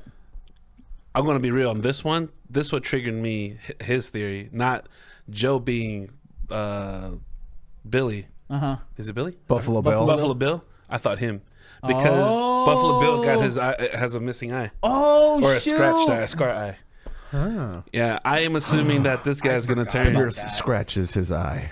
Let's go. That's what I thought. I thought it's a foreshadow of him being Buffalo Bill. Being Buffalo Bill. Let's Trying to go, think, Walker. I was like, who was missing an eye? Because I thought that was going to be a reference to somebody as well when that happened. Yeah. I forgot that Buffalo Bill had like a scarred eye, yeah, an injured eye. Hold on. Let me. Sorry. Give me a sec. I'm trying to look because it was. Oh, it's just a scar. But it's the scar is on his left eye though. And What? his Buffalo, right eye's hurt. It's right eye because he was talking about Okay. like scoping because he has a rifle. Oh, But yeah, too bad yeah, it he was did my say right his right eye. So yeah, I know. You had to put me off. I'm sorry because I thought about where the scar located is That's for true. for Buffalo Bill. His left I'll- eye. Yeah, it was his. Yeah, because he's right eye. He's right dominant, and so he shoots with his right okay, eye. yeah. Anyway. Yeah. So Sorry, Walker. Digging. Oh well, it's okay. I didn't mean to shoot your eye. Shoot your eye. Shoot your eye. Yeah. This is when Blaine we realized. didn't answer you. Huh? We didn't answer you. Oh yeah. Yeah. What do you think his eye looked like? I just imagine Rocky. Oh, just Bulging, just a big Oh. gash right above it, Yeah, yeah. and just blood just pouring down. Because I Right. don't think his eye is actually hanging out. like gone. I think Mm-hmm. it's just, I imagined it as like a gash above his eye. Like a boxer just like. Because let's be honest, if you're like losing your eye, you're not functioning very well. Yeah. You're Like, probably screaming out. Yeah, like, you'd be screaming. Like if you have a gash above your eye and there's blood going everywhere, Mm-hmm. that makes a difference. I could see him trying to drive at that point. Right. He just can't use it. it was never mentioned Zach's and Frankie's injury, right? Did they just- have No, injuries? They just said that they were. They were beat up. Yeah. Yeah, they were beat up. Yeah. They're little. They bounce. Yeah, yeah, it's true. It got yeeted, but I think you're right. It's just his eyes bulged up, Yeah. and Swollen. bleeding. Yeah, swollen. That makes sense. Yep. And then Pierce's hands is broken. It's Well, gotta be broken. No, they- his arm is potentially dislocated. Dislocated. Gotcha. Is what they were saying. Yeah, Well, I that's think right. that's what they were saying, but I That's think what Ruby that said. I think his arm is where he got bit I think so. as a well. while ago, and so I don't think Oh. that so they think that his arm Yeah. is hurt from the fall, Right. But it's just the might be a infection mix. taking place. yeah. I don't think he might not have actually gotten hurt from the Yeah. fall itself. I agree. Let's- Because they let's- never confirmed it. Because Ruby checks everyone except him. Yeah. Yeah. Let's talk about that since you bring it up. Pierce. So are we like 100% sure he turned just Yeah. because of what Zach said? Well, they said that he turned. Right, he turned. No, he's, How? Well, because he like ripped the windows off. Because I'm Yeah. assuming only turned people will have that, that kind of strength. So how do you think he got bit or got infected? the only time we have witnessed him encountering an infected was when he was facing Brother could Chase. have bit him. Yeah, Chase. Yeah, when I probably when he was holding him, Mm-hmm. and then he bit him there, and then he got the gun. They gave him the gun, right? Or did he steal the He gun? took the gun before that. Yeah, Oh, he I has see. the gun. He has the gun. So the whole he's time. okay. That makes sense. So But I my think he got bit. assumption, it's either there or when he's off on his own. I also thought that because they were following him, Yeah. but I thought it would just been more dramatic if it was Chase. Yeah, that would be interesting. But yeah, I don't know if we'll ever know because if he turned, there's really no way we're gonna find out. And I Right. can be like, hey, zombie, Yeah. when did you get bit? What if he encountered Joe? You know what I mean? And he just didn't want to tell the kids, and then the Joe. Joe just shows up later and is like, Yeah, gotcha. I know, and that's why Joe was following him. You know what I mean? If that's if your theory is right, that the reason why Joe was there in his horde because they were following Pierce. Yeah. So it could be Joe, but which is unlikely. So now when he realized that Carmen is not with them, Zach's trying to stop him. He said, "We're gonna make a plan," and then Blaine yelling for Carmen. This part is like Saul 2.0 trying to save Lizzie from OG We're Alive, right? When he was yelling, Yeah. and the end result is kind of similar to like he just left. The big difference is Saul left without telling anybody. Blaine's like leaving, and the people are still there. See, this is He the was Zach. going to leave without telling anybody. Right. Yeah, But until he they just saw got him. caught. Yeah. See, this is the Zach we know, despite the horrifying Yes. that happened. He's being reasonable compared to when they were switching off the plan from jumping on a plane, going to see his parents. Yeah. So this is the real Zach. Like, Right. Yeah. This is the more practical one, thinking, survival thinking. The Spock. Zach. yeah, the Spock. He did get pretty emotional. Like the only person he really gets emotional with ends up being Blaine. Yeah. Like when Blaine does something extreme, it's Yeah. the only time he gets Right. Well, cause okay, we're gonna get to that. So after he yelled for them, they found a road. They found a road, and they're trying to find a car to hop on, cause they're trying to figure out where to go first. At first, they're like, we're going to Avalon. And they did find a car. They did find a car. It's the Catalina Pottery Barn. Catalina pottery van. Franklin, get out the map. Okay. The van is full of tiles. Just push him out of the way. Pierce, let's go! Come on. My shoulder, I can't lift my arm. I don't think I can drive. I'll do it. Get in the back. Take the gun, Zach. Which is hilarious that it was the Pottery Barn. Huh? No, go ahead. Yeah, because it's like, of course, I'm gonna connect it to the OG We're Alive no matter what, right? You know, being with pegs is like the pot. the thing that attacked the tower is the same thing that saved the kids. Yeah. And then that's when Zach said we should go to Avalon. Everything is blocked on that side.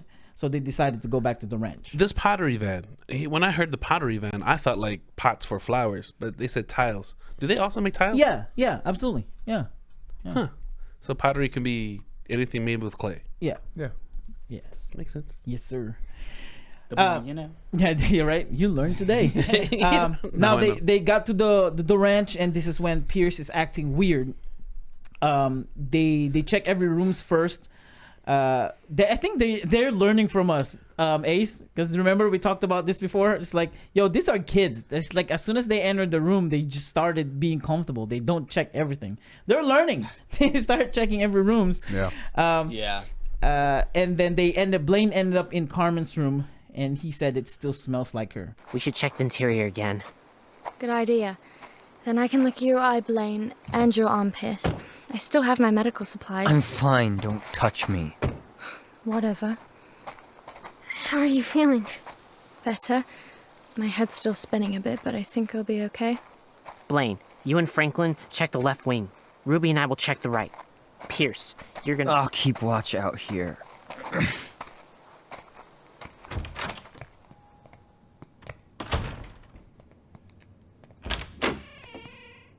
Clear. Clear. Last one. Clear. This was Carmen's room. It still smells like her. I have to get out of here. You could hear the emotion in his voice when he Right. says that. Right. It's heartbreaking. It is heartbreaking. real. And Frankie hesitated to tell Blaine about Carmen, which he still ended up telling him, but Right. he cut it. He didn't.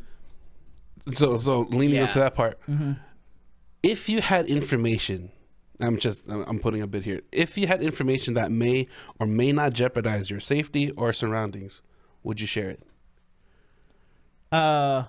Something ahead. like this, 100%. Even if it wasn't specifically Pierce that it happened with, yes, because that's jeopardizing everybody else's safety. Yeah, he's a risk to everyone else. Yeah, because if he did it to Carmen, that means he'll just as easily do it to every other person. But that kind of without a information second that he thought. was sharing to Blaine, I mean, Blaine is already mixed it with emotions, like he's a hotbox, and telling him now would have exploded. And he almost Which it did. Yeah. Well, he did, Yeah, but he almost Probably crossed that would've line, gone with Zach. huh? I would have told Zach because he's the one that's going to take it with the most level head no matter True. the situation. But Frankie looking up to Blaine as much as he does, he's like, this is basically my only friend and closest thing to what we know of that he has as a brother. So he's like, I need to give my brother all the puzzle pieces. I can't let him know that this just happened. Yeah. Plus, he already held off on telling him for a while. Yeah. Because at the end or at the beginning, he was like, "I'm not going to tell him right now. You know, he's driving. He only has one eye. I'm not going to add to his stress." Yeah. It is definitely a case-to-case basis to me, at least. It's up to my discretion if it's not really a big deal. But this case, for sure, I will tell him. I will tell him. Yeah. Because I think my mind will go towards, if I tell him right now, I have to eventually tell him. Should I tell him right now when he's angry, or should I tell him eventually and then he'll get angry and then he'll get mad at me? Why didn't you tell me sooner? You know what I mean? I have to ask because there's so many cases or stories that I've heard where somebody got mad or been blamed for something that they did or didn't do but wasn't told about it. Yeah. That if they were told, maybe the situation would have changed. Or Right, so I right. just have to ask, what would you have done? All I know is this, right? All I know is this, because we got to this part. Blake! What happened? What'd you find inside? Pierce! You fucking did this! What? It's your fault! Carmen isn't here because of you! What the hell are you talking about? Franklin told me! You pulled her down! What? No. Franklin saw you yank Carmen to the ground when she was trying to help you. What? And now she's... You son of Easy, a... Blaine, easy. Is that true? I... Is it? You didn't. I saw everything. Blaine rushed to see Pierce, and then Ruby was squealing. Is it true? Like the squeal of Ruby saying, "Is it true?" was hilarious, and it was so adorable. But what I'm trying to say is, if you find out information like this, right, especially to someone that you're really close with, like the case of Ruby, maybe not Zach, but with the case of Ruby, wouldn't you be more mad? Like, I feel like the emotion that they're exerting right now, whether they're hopeful that Carmen's alive or not, that whole thing, it would have made me so mad. Like, way more mad than either of them. Than Blaine. You know what I mean? Like, I would have shot him. Mm-hmm. You know what I mean? Yeah. Which he almost did. Yeah. Like, grab something or hit him. Like, I would have beat him up. Or tried to beat him up, you know? Because Pierce is way older than Blaine. Probably stronger than Blaine too. But I would try to beat him up. I feel like the emotion that they're exerting right now is not enough. Like, bro, someone that you care for got attacked, and this is the reason why, and this is the only reaction that you're giving out. Like, you need more. You know what I mean? Yeah. That's what I said in here. Just shoot him. Like, literally, just shoot him. I said that in my notes. And then Zach But said, then we wouldn't have the next episode. that's Right, true. right. The fight between Joe and Pierce, right? Exactly, We won't have that. exactly. Zach said, leave him. He wouldn't leave us. Oh, no. This is when it was Zach, Ruby, and Frankie talking. And he said, do you think he will leave? And then Zach said, Maybe we should just go inside. He's not going anywhere. You sure? He wouldn't leave us. Not even now. he wouldn't leave us, not right now. And going back to what you said, that the only time he shows emotions is when it's towards Blaine, right? Yeah. And I feel like he was way more mad at Blaine because that's what he wasn't expecting. That he wasn't expecting that Blaine will do because it went so. against every part of logic. Yeah, because he's like he literally told Frankie he wouldn't do that, and he did it anyways. Now Ruby and Frankie went to see Pierce. All we hear is growling and hurting and some noises in the room. Jeez. Pierce, it's Ruby. Can I have a look at your arm? No. I'm fine. You don't sound fine. Go away. What do we do? I don't know. Pierce, I have some ibuprofen. Maybe it can help the pain. Give me those. Hey! Okay. This is when we're like, yeah, we definitely know. We definitely know what's going on. I mean, from the get, we already know, but you definitely know what's happening. Yeah. I'm going to be real with you. I'm still thinking like, Really? man, that fever must really got him. Yeah. That's what's going in my head, bro. Because I'm just rolling with the story. But it made all sense when he, at the end of this episode, was like, oh, man, I feel like an idiot. It's so much. Wait, that's the time it clicked in your head? Oh my gosh.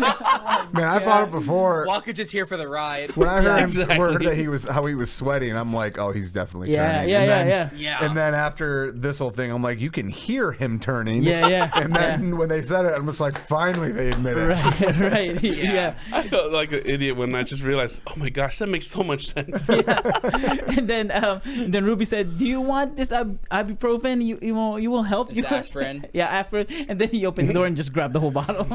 Yeah. Adding on to this whole scene, I have to give props to Ruby, despite Right? the issue between what's going on. She was still willing as a medic to help those in need, whether bad or good.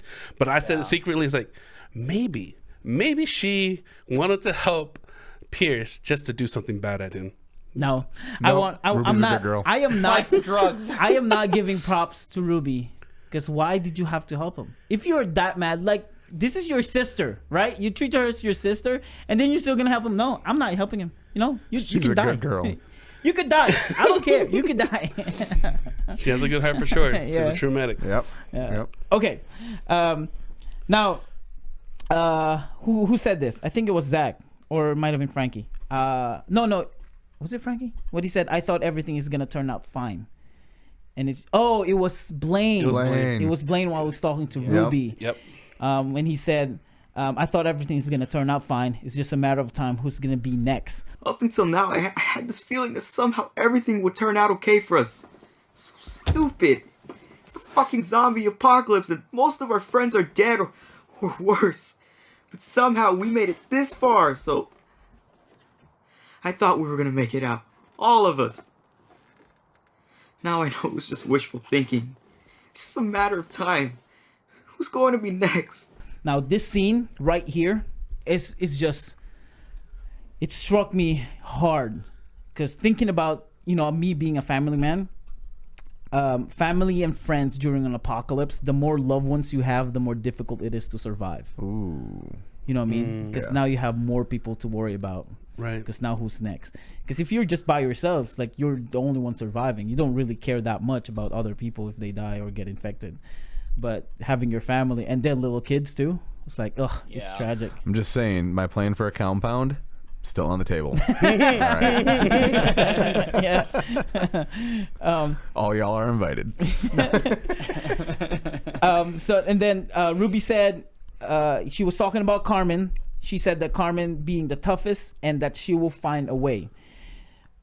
Man, there's so many moments in this episode till we find out what happened to Carmen that gives you hope. That she might be alive. Yeah. That's right. She probably just, I said in my notes, she probably just sitting there with Jacques asking them, where have they been? Where have you guys been? And he's bragging to Blaine that she survived and she should be called captain instead. I was kind of hoping that she was going to be riding Jacques. Like we said the last time. Yeah. Riding Jacques going to the ranch. Just like hind kicking every zombie that was coming, and she was just like riding him like a bull. That would have been awesome. But yeah, this gave me hope when Ruby said that. Carmen's the toughest girl I know. And this is another hint of being lost. I have it in here. Being lost in the cloud is if Carmen is still alive. Being lost in the cloud is if Carmen is still alive. Then Blaine went back. This is so awesome. When she entered the room, Blaine was counting bullets. We didn't know first what he was counting, but you can hear like 1, 2, 3. It's like, what are you doing? I'm counting bullets. This was terrifying. It was terrifying. At first, I thought he was just counting for breathing, like he learned from counseling or something. Yeah. But then, we learned it later. He was counting bullets. Very dark. And it was dark because all I can think of in my head is like, he's counting these bullets. This is gonna go to Pierce. This is gonna go to Pierce. This is gonna go to Pierce. This is gonna go to Pierce. This is for his head. This is for his stomach. This is for his heart. Like, that's all I can think of. That's what he was doing. It reminded me of the tower. The first time that Ink got in when he was saying that he was Paul. And at the, it would have been the war, I think, when they were counting down every last bullet. It was the war because Pegs was like freaking out, knowing it was her fault, blah blah blah blah. And they were counting down every bullet because they were running out. Yes. Yeah, you're right. So it made me think of that because it's like one of those 18 bullets, then we're dead. Right. Basically, it's that kind of thought process, or at least that kind of insinuation. Right. Well, but you might be 14 right. bullets, because then there's one for each of them. No, But you might be right about counseling, like just the breathing patterns, because he did it again. Like, he counted it. He knew it was 18, but as soon as Ruby left, he started counting again. Hyperfixating, It's like, I got 18. I cannot believe you only have 18, but I'm gonna count it again. Maybe I miscount. Maybe we have 25. Frankie said, I cannot believe it's Joe. Well, kid, let me tell you this. Us two, we couldn't believe it was Joe. And then Frankie said, I wonder where they were going. I wonder. And then we kind of confirmed this a little bit. It's not a full confirmation, but Frankie, when they went back later on, when they went back at the airport, he said, Zach's right. They're heading somewhere, but I wonder where. I'm going to put that question to you guys. Where do you guys think they're going? Avalon. Avalon? I would agree. Yeah, this is only what, day 3, day 4? No, Something like that. But yeah, if Joe is there, Joe came from the same place they're going. So he's heading in the same direction at least. And so probably Avalon, which is major city on there, you know, if there is, you know, the bigger city. And so that's probably where they're headed. Gotcha. I mean, that's the only thing I can think of because they are gone from that area. Yeah. And that's the very path that these guys were heading to. They were going to Avalon. So I'm just thinking they're going to Avalon. Right. How about you, Ace? I agree because they keep comparing them to animals. Yep. And they're like, well, they must be moving because they've run out of food in one area, so they're trying to find food. Correct. And so they're kind of working from the one side of the island to the other side for food until they're out. And they keep finding stuff like the bison and like other animals, which is why it's happening slowly, and it's not just like, you know, the ripple effect we're at in day 3. It's like, all right, well, now we've covered the entire island. It's because they're slowing down finding food from the animals and all that stuff. Got it. So I'm looking at the map right now, and the airport is still quite a ways away from Avalon. But it was on the way though from the ranch. Kind of. Based on the trail, I kind of checked that the out. Catalina Trail. Yeah. That trail, it's a one-way trip getting all the way around to it. Yeah. Because going down, if they were to go from a straight shot, the way how Carmen wanted, it would just be what Zach said. You can go through bushes and all those other sharp stuff and dangerous stuff. So I thought about this. Speaking of the airport, I thought about this. Do you think when Zach watches the video again of Curtis, do you think that was the same plane that Curtis got off? Because you remember we're going backwards with Curtis traveling. That'd be very interesting. You know what I mean? That Zach watching the videos. Yep, that's the same plane. If that's the case, Curtis, is your fault for not following up with the fuel. Come on, man. Yeah. It's your fault. Always supposed to fill it up. Yeah, you're supposed to fill it up. But yeah. Okay. So yeah, go ahead. What's interesting is I'm looking at this airport, and it doesn't seem to be on a cliff. The Tarmac does not seem to be on a cliff. Interesting. But the Trans-Catalina Trail does go right next to it. And so does El Rancho Escondido Road. Yeah. And so they are, you know... Can you 3D it? Like, to see? No. It's somewhat 3D'd. But, I mean, the Trans-Catalina Trail is 200 feet from the end of the Tarmac, and what's it called? The El Rancho thing literally goes right next to it also. Yeah. And so So going back to the conversation, they were the 3 guys, Ruby, Zach, and Franklin, went up to Blaine and started talking to him. Are they? Oh, my head hurts. Again? We should probably all get some rest. Yeah. I could try, but I don't know if I'll be able to. This van is big, but with all the tile, it's not very comfortable. Are you sure we don't want to sleep inside? Yeah, I think we should all sleep out here. Together. That's fine with me. Then let's at least grab some blankets and pillows out of one of the hotel rooms. Good idea. Blaine said, you already have a plan, and then Zach said, I'm thinking about it, and things like that. And then Ruby said, I have a headache. He's like, are you still okay? Are you still not okay? Franklin said, and then Ruby said, maybe not. Maybe I just need to take a rest. This part made me so mad. It made me upset when they said maybe we should take a rest. No, we shouldn't take a rest. We shouldn't take a night for this. Because whether Carmen is alive or not, if she is alive, she's sitting up there by herself. Right. Yeah. I thought about it. Then. Yeah, go ahead. Yeah. Sorry. Quick thing. There is definitely a cliff. Yeah. It is on the northeast side of the airport. Maybe that's where they landed. Yeah. They fell. Well, they were going to a hangar, and they may have went the wrong way, and it just kept running. Well, No, so normally you'd be able to fly and just coast off that, and Right. you know. Well, they didn't take a. They Mm. didn't make the wrong turn. They were forced to take a wrong turn because they're only 'Cause they going had one way. no- They only have the rudder. You think that's a cliff? Huh? Doesn't really look like one though. I mean, it's not a full cliff. It's a hill. Yeah. It looks like a hill that they like tumbled off over a ledge Yeah. and went down 200 feet. I think that's enough height for them to hurt themselves, but not to kill them. Yeah, I mean, it's not a straight fall. It's more of just a hill. I'll roll down the hill. Yeah. Yeah, but imagine all the rocks and woods and trees around that area. Yeah. And that's what I'm Mhm. assuming. I'm Yeah. assuming like he got the gash around his eye from like hitting a rock while rolling down Yeah. or Ooh. hitting Yeah. a branch, blah blah blah blah blah. Yeah. But yeah, there's like a couple like it looks like a couple little like drops going down.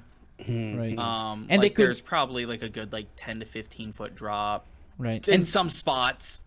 And they couldn't see on anything. The road right under Yeah, it. Because it was foggy, so Foggy they, and you know, that they night, yeah. they fell backwards, so it will be a lot tougher to fall into. Yeah. Yeah. It's hard to plan your role. Right. Yeah. When you don't know what's coming to. Yeah, exactly. Yeah. Okay, so yeah, that made me upset when they said we're gonna take a rest. Yeah, No, I no. can't. I won't be able to take a rest. Let's just go right now. Even with a reasonable mind, I wouldn't like. Yeah. I don't want to just hope that she's alive. I would take Right. this time to make something work to get Right, there. right. And then Ruby suggested that they're just gonna sleep in the car, and Frankie quickly said, "That's fine with me. That's fine with me." Yeah. And then they're like, "All right, we're gonna go inside. We're gonna grab some, blankets, some pillows, and things like that." And then Blaine snapped, and he's like, "I'm going back to get Carmen." He's gonna go back to get Carmen. Frankie said, "I'm going with Blaine, but not Zach and Ruby." This is the testament for sure that Frankie really looks up to Blaine, because he even said, "I owe him my life." He's done so much. He's for done me so already. much for me. And then where was the part when Frankie was mentioning? Oh no, when they got there and Carmen wasn't there, he said that not to the group, but in his notes, he said that I feel like part of our family is gone. Yeah. Right. It was during that monologue getting there. Yeah. This is another another click for me that he's part of the family, about the importance of having the family. But I get it. We've all said this before. You're my friend, you're part of the family. But of course, being in the world alive, all of these names saying family Means something different. Yeah. Different. Yeah. Yeah. Right. Yeah. So him, Y'all are my family. Yeah, right. Ew. But him making it, but him recognizing. We just lost one of the family. And I won't just yank you down, we'll punch you in the face, and then call the zombies. Right here, he's right here. Yeah. I have value. Thank you very much. No, I'm talking about you to me. Yeah, because you just lost Yeah. another part of the Yeah. family. Yeah. Now, while they were leaving, I'm going to get Carmen. What? The horde might still be there. I can't stay here and do nothing. It's night, and we don't know if she's... I'm going to get her. Then I'm going with you. Do whatever you want. No, Franklin, you can't go back there. It's too dangerous. We can't split up, not now. I have to. I'm sorry. I owe it to Blaine. He cannot be by himself. This is insane. Reckless. Fuck that, I'm not going. Me neither. what about us? What about us? This scene is heartbreaking when Zach's screaming, "What about us?" Right? Yeah. What about Yeah. us? And it doubles down on the fact that he didn't think that Blaine would just leave him, especially him. Not right now, especially him leaving him for Carmen. It's heartbreaking for Zach. Because he's always been his best bud. We do everything together, and now He's you're just gonna leave. horrified also. Yeah, I know. This scene reminds me of Iron Man in Captain America: Winter Soldier, when they were fighting, and then Captain America said, "He's my friend," and then Iron Man said, "So was I." You know what I mean? Yeah. So was I. That makes Carmen Bucky. Yeah. Wait, Bucky lived though. It's true. It's true. Bucky with the Iron Man ending. Yeah, I know. That's right.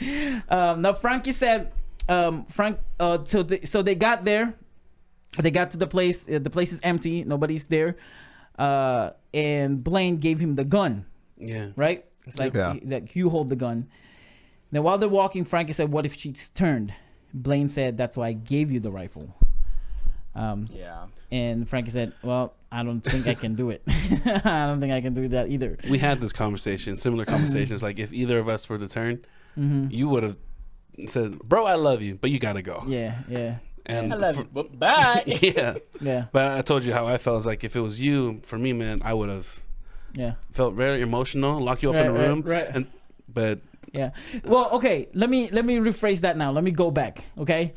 It depends. If you're fully functioning, right, and you're coming charging at me, I'll shoot you.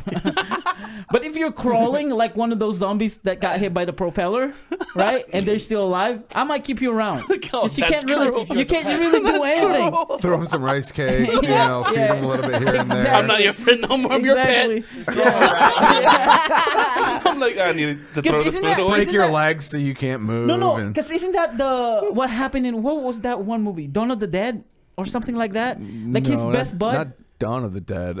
Walking Dead. No, not Walking Dead. It's the British version. Shaun of the Dead. Shaun of the Dead. His best buddy turned, so he like strapped him on the couch and they're playing video games together. He's tossing him food and things like that. Oh, that's funny. Yeah, that's what he did. Yeah. Sorry, my mind did go to Walking Dead because the samurai sword chick had the two zombies on she cut off their arms and then had a chain around their neck. And, right. Yeah. Oh, dang.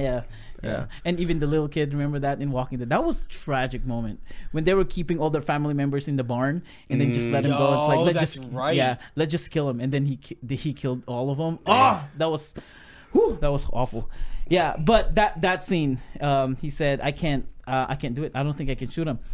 And then what makes you think that Franklin can do it? Right. He's younger than you, buddy. It's the first time he's seen a gun. He probably missed. He'll shoot Blaine instead. I think that this is a foreshadowing of Franklin having to kill Blaine later. Oh, yes. Dang. Because that was my thought the moment he handed him the gun. And Franklin said, "I don't think I can either." And the way Blaine responded with, "You'll do what needs to be done. You'll do what needs to be done." Like the way he said that, I was like, Franklin's gonna kill someone by the end. Yikes! Of Dang. Holy smokes! And I don't think it's Pierce because I don't think it would be as traumatic for not at Frankie. all. I think if it was like Joe or Pierce, he didn't get close to either of them. Yeah. He's about to think what I'm thinking. And so he'd be like, bam, done. Yeah. Okay. That'd be bad. I'm not gonna buy into And Ruby. I think it's too severe that he would do it for Ruby. Yeah, it's too severe for Ruby, for sure. Yeah. And I'm okay. I'm literally okay. This is gonna sound bad. I'm okay him shooting Blaine. Just don't shoot Ruby. Even though I still think Ruby's gonna die. No. But not in that way. Not in that way. I refuse to take Frankie shooting Ruby. Yeah, I agree. Ruby I like needs to that. live. I like that. It seems theory. like something Casey would do because it is that like top tier highest highest chip on the table. Yeah. Like, are you gonna call or are you gonna fold kind of situation?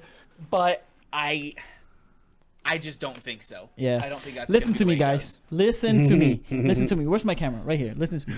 If he could do it to his own wife and his own kid, Wait, what? Oh, yeah. what made you think it will stop him from killing a Because redhead Ruby is British the guy? British gal. Okay. What? Why? Because Ruby's the boar. Ruby's the boy. Yeah. He killed his own wife in the story, Lizzie. I know. I remember. And vividly. John. It's like yesterday. Yeah. Oh man. Now another hopeful thing that we saw in here when they saw Jacques. Buddy, tell me you saved her. Tell me you saved her. but he couldn't. Carmen was on the ground,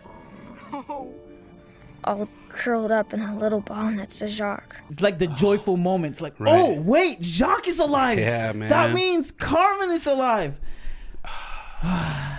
Seeing Jacques and Blaine saying, tell me you save her, right? Yeah. That's like, tell me you save her. Dude, But he this couldn't. broke Oh, me.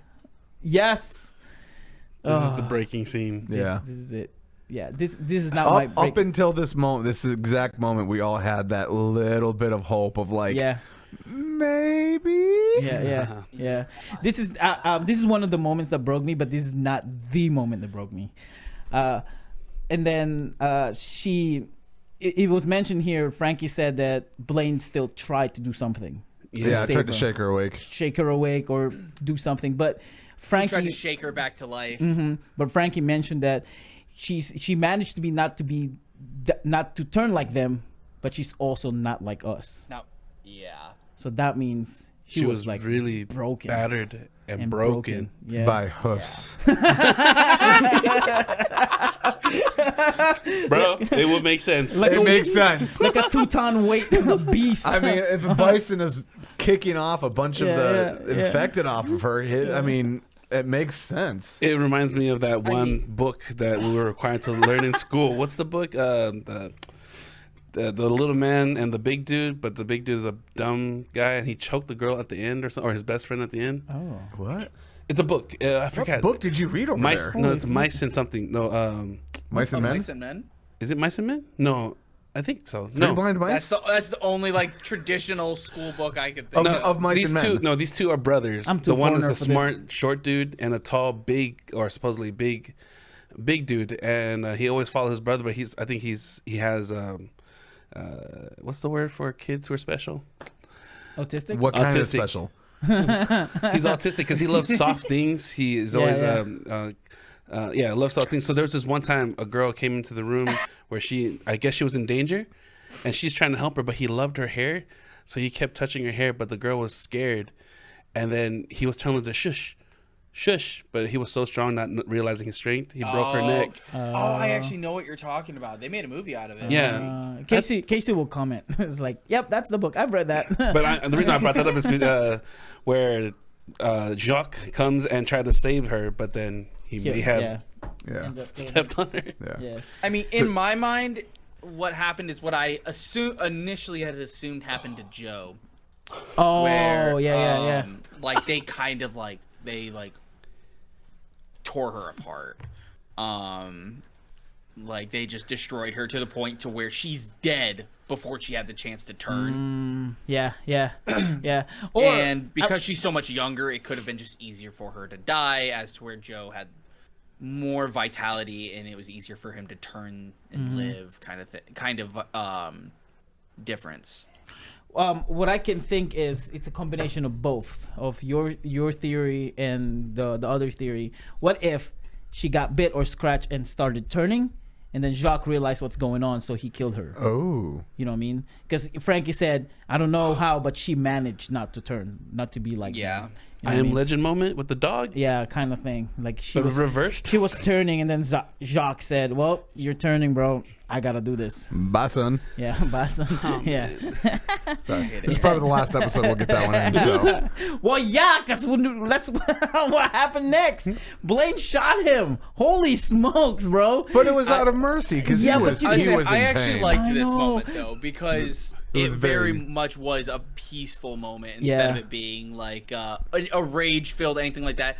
It seemed like for Blaine, it was more like closing the chapter than it was like anything else. It Because was- he's like, you did your part. You saved her from the absolute worst case scenario. Mm-hmm. And you gave your life for it. I'm gonna make sure you don't have to suffer Yeah. anymore. Like she didn't have to suffer. Yeah, he. It was a mercy killing for sure because they even said we need to put him out of his misery. Yeah. And so It's heartbreaking because you can hear him talking, like making sound. Jacques. Yeah. You hear him hurt. Dang. So you are happy when that happened. Sorry. Dark I'm so sorry. moment, I am AJ. so sorry. That was awful. And we thought it was gonna be Jay that I know. It's like, and then Jacques died. Okay. And while that was happening, Frankie said, "How can this be happening to us? We're just kids." How can this be happening? We're just kids. Why do we have to be the ones to deal with this? I really thought she was gonna be okay. Any hope I had for a normal future died with Carmen. There's no coming back from something like this. He said, "I really thought she's gonna be okay, kid." We were too. We thought. We thought. She Most was of gonna, us were- well, most were of thinking us. that. Yeah. 1 out of 4 didn't think that she's gonna be okay. And then Blaine shot Jacques. Yep. And then he got in, and the first thing that he said, The which is my only thing he favorite, says. my favorite line in this whole season so far. 17. That's the only thing he said. That's the only thing he said. It was so powerful, though. Which makes I me think wonder that if was the he's going only to thing that count was down. said on the whole drive back. Yep, Yeah. that's it. Yeah. I wonder if he's going to continue to count down. Maybe. But the reason why the 17 is so powerful, and I know you guys thought about this, but the 17 is so powerful because we know they're running out of ammo, and they had to use one ammo for someone that's special to them. You know what I mean? Yeah. That it's so heavy. It's like we don't have enough ammo anymore. Now we gotta use it for someone else. It's like what happened to OG Were Alive when Tommy died. It's like, you know, they're doing the whole army, soldier, military, you know, a thing for him. like but they we don't didn't have the rounds. They didn't so have they're not enough doing rounds. 7 rifles, but they're doing 1 rifle, 7 shots or whatever. Yeah. So something like that. But it was heavy for Blaine because like we don't have any more ammo, but we have to do this for our own friend. You know. Yeah. Yeah. Then they got there. This is, if you guys think that the Carmen part is the heartbreaking, this is my heartbreaking part. When they got there, Zach started yelling at him, giving it to him. It's like, how could you do this? What the hell? You abandoned us! Blaine, you are the most selfish, I cannot believe you! I can't blame, but I can't believe you left us, Franklin. You know, and things like that. Then and Ruby said, I get Blaine would do that, but why would you do it, Frankie? And then Blaine's like, I have to save her. And then Ruby said, I had to get her. I had to get her. I had to get her, yeah. Yeah, and then Ruby said, you got her? Where's she at? This kind of bothered me. Yeah. Because, like, Blaine didn't give any heads up or anything. He completely just made it sound like she was chilling in the back of the van. Yeah. Like, yeah, you know, Frankie tried to give her a heads up, but it's just like, yeah, she's back there. Like, come on, like, way to get their hopes like to a massive high, Right. just to crash to an ultimate low. Because Ruby's voice changed. You Yeah, know, she like, went. what? No, because I think Blaine is like, no, I've experienced that. You get to experience that. He shot Jacques and then her. Yeah, I had the high hopes when I saw Jacques. Like, what? She's okay? Nope. Feel my But pain. that's what broke me. The Ruby said, You found Carmen? Where is she? Is she okay? Where is she? She's in the back. Oh my God, you got her? She's Ruby! No. Carmen? Oh my God, no! Carmen! Oh, Carmen, no! She didn't make it. you know, when Ruby saw Carmen, that was like, no. Yeah, I can only imagine, man. Dude. And then Zach probably felt crappy after that. You know what I mean? You yelling at Blaine and then yep, Carmen's dead. You know, Yeah, she's like- I would feel crappy if that happened to me. Yeah. Yeah. Dang. And then Blaine said, "Where's Pierce? He has to see this." Bro, that was powerful. He has to see this. You know, he has to see what he has done. Right. And then they got to what? The door's locked, right? Yes, the door was locked. I'm trying to picture what he did. He was banging on the door trying to get him to come out, but since he never answered, he rammed the door like. Yeah, but that's my thought. I don't think he's powerful enough to ram through the door. it's a ranch. I don't know. I mean, depending on the doors, it wouldn't be that hard to kick it open. Yeah. Because it's like I feel like, you know, it's a nice place, so they have a heavy door. Why would they have heavy doors on an island in the middle of the it's true. country? We've seen the ranch. It's in real life, so you're right. Yeah. So all I can think of is like it's a big mansion. You know what I mean? It's a big mansion with the expensive It's doors. not even like a Isn't some, hotel. big Yeah, beauty There's hotel 10 or anything rooms in like the that? entire thing. Yeah. So that's all I could think of. they probably have. I think they actually said they had keys, like handheld keys. So they're Yeah. probably just regular doors. Yeah. And then they got inside, and then they saw that everything is a mess. Like what happened here? What did he do? The window is broke open, and then Zach Oh, it said wasn't just broke open. It was ripped off from the Ripped yeah. wall. off the- yeah, ripped off. And then Zach ended the episode by saying, What the? Where'd he go? Oh my god. What the hell happened? The room's destroyed. Look at the window. It's practically ripped out of the wall. Why would he do this? Oh my god. Pierce turned. He was a very slow turner if he did turn. He Because we was can't Yeah, confirm it. very that's a slow. slow turner. Because it's been over a day. Yeah. Now, okay, so speaking of being a slow turner, we've always had this theory about the blood, right? Yeah. The blood of them. Like, look at Tanya and Okay. Saul.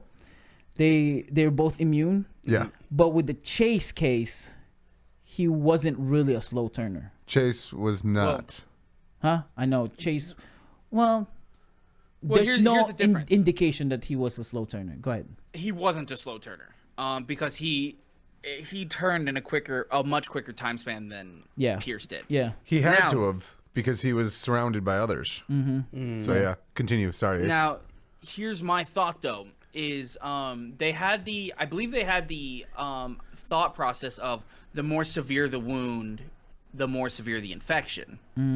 Yeah. So, yeah, Zach mentioned that. Like, so that's why, like Datu, they gave him a deep but precise wound to change him, thinking it would be a quick one. But like, if let's say Chase got bit on the neck or something like that, and Pierce got scratched on the arm, like those two things could change them in very different paces because one is so much more severe. yeah. Right. And it gets into you more quickly. So it could be situations like that. Just the place and time of the bites could affect everything. Yeah, he probably got attacked by the rest of the scorpions. You know, like imagine Yeah. having 4 or 5 bites. You know, not Yeah. like chunk that's fatal, but just bite to turn you faster. They must have been happy when they took Chase down before he turned. Got a revenge. Yeah. It's like, Yes! I have an excuse to get you. Yes. that was the last memory they had was attack Chase. Yeah. Yes, finally. Yeah. Dude, that was a crazy episode. That was some was heavy. crazy Insane. episode. Insane Really heavy. episode. It was heavy, but it wasn't enough for me because it's like, oh, it's done. that's no. So I wanted to lean on back to that scene where Yeah. he found Carmen. I felt the blow was softened when Franklin was monologuing or explained the whole story. I felt because the music. I wrote it here. I should have said it. Props to those who are in charge of the music because the moment for this was perfect. So where the hype, the heat of the moment was still there, where he had hoped to see Carmen being alive, and the music was setting that up until it broke down to like a softer, sad moment. And I would have loved for that scene to play out rather than Franklin explaining the scenario, because it softened the blow. I felt it would have been more impactful. Just imagining Blaine's face or his expression looking at Carmen, you know, shaking him up, and then Franklin would do that monologue, like battered and broken or whatever. Or what if the music was the same background music when they were dancing?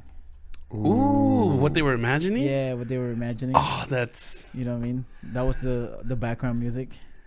Oh, man, that would have been nice. A nice touch. I mean, sad, but a we nice didn't, touch. we didn't hear that music though, did Yeah. No, we didn't. But it could have been the music that you imagined, Right? right? Sorry. Yeah. Getting excited with Carmen dying? How dare you?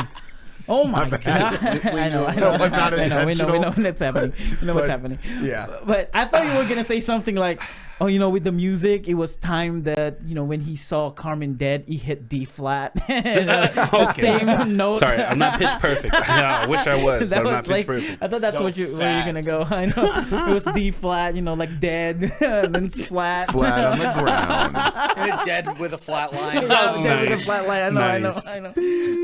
Shoot. All right. So let's talk about next episode. We have 3 more episodes left.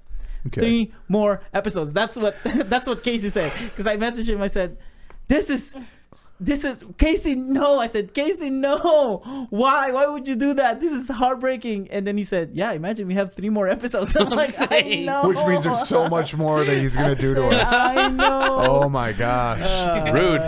Shoot. Yeah, but I mean, we want that. Can you imagine the rest of the 3 episodes is happy? At least something had a happy ending. So let's say that's it. They drive, they find the way out, and they're like, "All right, time to go." Yeah, I know. Frankie saw his mom. It's like, "Oh, we started a new life," and then that's it. Who do we think's gonna get off the island, if anyone? If anyone's gonna get off the island, I would like to think it will be Frankie Okay. to see his mom. I'm going to make, I think, low possibility, but I actually think both Ruby and Franklin might get off. I like where your mind is going. I think. Are you done? Sorry, I didn't mean to stop. Yep, that's it. I think, and because it'll be very, very sad, it'll hurt more, is Ruby getting off and passing the letter to his mom. Shut up. You shut your mouth.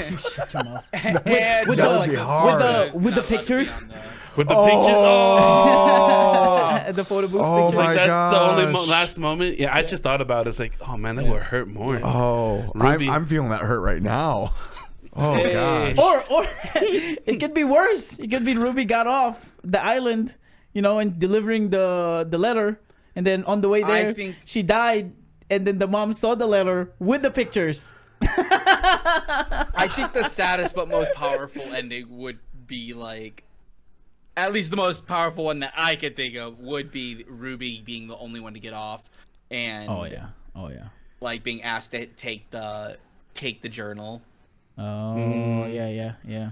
Because it would be kind of like a reverse of Datu and Samantha. Oh, I see. Yeah. Because Samantha said like she didn't have any thought that Hope was going to be alive, so it's reversing that. If she thinks or he thinks that his mom is alive, so please go find her. Yeah. And Datu found Hope. Blah blah blah blah blah. Like it would be kind of like a reverse of the situation. Yeah. What if? So it would hurt for a whole new reason. Man. Right. All over again. Yeah. What if Ruby is the chick that handed the journal to Nick, and she completely lost her accent by the time of Descendants. Oh, that one. Yeah. It's not Amy. yeah. I forgot her name, but yeah, that chick. I just got past that one. Yeah. Yeah. What if that's the? Because that Hope was gave Ruby. her the journal that Yeah, gave to. from the girl. Yeah. The pegs went up to, yeah. That would be that would be very interesting. That would be actually. very interesting. Yeah. If that was her, changed name and everything. I just How want to about- know who. how about you? I'm hopeful. I'm an optimist. All of them? No. Oh. No, Like, Blaine's okay, there we gone. go. Blaine's gone. I know. I. It's funny that none of us ever said Blaine will survive. Blaine's Poor gonna die. Blaine. We know Holy he's going down. smokes. I think it will mean too much if he dies. Oh, absolutely. Yeah. Especially- Too powerful. For Especially him to what die, you so it's hard to say no. especially what you said about the rifle, and it will be Frankie who will kill I him can see off. that. I can see Frankie Definitely. having to kill him. Yeah. But I'm hopeful that No, the that's good. 3 kids. 3 kids, Uh, not including Blaine. no, Blaine's gonna die. I know. So 3 kids: Ruby, Zach, and Yeah, Franklin. and Franklin. Yeah, I think those Oh. 3 might be able to get it off. Man, you have way too much hope. I do. You do. I'm an optimist. You are. Don't let me down. Oh man. I mean, it could be like look at Descendants, right? Like, oh, Michael survived. Nah, nope. Yeah. Sorry? Although once Wakka said the whole thing about Ruby getting off and handing the letter to the mom. I'm like, oh, that's probably it. That's probably the ending. Why did you say that? It seems too possible. It does. It seems so heavy hitting, and I can actually see it where as they're getting off the island, Zach gets taken. Like before they get to, like, say they're going off on a boat, right? Zach gets taken before they get onto the pier, and then Franklin sacrifices himself so that Ruby can get away, kind of thing. And it's like one of those like hands holding, but like getting ripped apart as she's drifting away. Yeah, because I can imagine that. It was mentioned, I think, twice now when Franklin talking about the radio, right? It's like, hey, call us if you need anything. And then Blaine joking around said, ooh, little Franklin saving his girlfriend or something like that, And what if that, like, literally what will happen, saving Ruby? Franklin saving Ruby. Yeah. Holy smokes. Oh, my gosh. Okay. What do you guys think is going to happen next? Let's get predictions for the next episode. I think they're going to decide to try to go to Avalon. Yep. They have the car. They can probably find a way around and try to make it over to Avalon because that was their original plan. Right. They just have to make that trip. Probably in the morning. As long as they don't get attacked by Pierce. Yeah. Because he's angry with them. That's the last thing he had in his mind. He knows where they're at. And so, yeah. I mean, they're going to bury Carmen first. That's for sure. Like either that time or the following day. I don't think they're going to bring Carmen with them. Yeah. Yeah. They're gonna bury her there at the ranch. They're going to leave her in their last paradise. Yep. Yeah. That makes sense. Yeah. So Avalon, that's your next thought? Avalon. Okay. And we're still hopeful to see Delilah, Still hopeful. Yeah, yes. Still hopeful. Whether it turned or not. We didn't see any of the videotape during this one. Nope, not this one, because everything is just in a rush of leaving and going somewhere. Yeah, we never had a downtime. Wakka. Right. We're already like 3 episodes away, so I'm assuming they're going to head to Avalon. I mean, I don't know details right now because this episode just threw me out of whack. Yeah, right? Yeah. It did. Yeah, I didn't think they were going to go to the airport. Like, I would assume, because they said it was on the way, and if you look at the track, it is. So they could have just dropped them off and then head off on the same track. Yeah. But we should have known better because it was mentioned. The airport was mentioned. It was named. So yeah, we should have thought, or at least for me, I should have thought that there's a significant thing going on in that airport place. In the sky. How about you, Ace? Any prediction for the next episode? I'm with them. I think that they're going to go to Avalon. They have a car now. So they'll be able to they're probably going to do a little bit of stuff where they're at, maybe 5 to 8 minutes of them still being where they're at, trying to plan what to do next. They're going to go to Avalon. And I think as soon as they get to Avalon, something's going to happen. Yeah. Yeah. Whether it's right after a reunion or right before a possible reunion with Zach's family, or whatever, something big is going to happen again. I think the next 3 episodes, because of how low key and happy the last episode was, not this one, but the last one, I think the next 3 episodes are going to be go, go, go. Yep. Gotcha. Yeah. Yeah.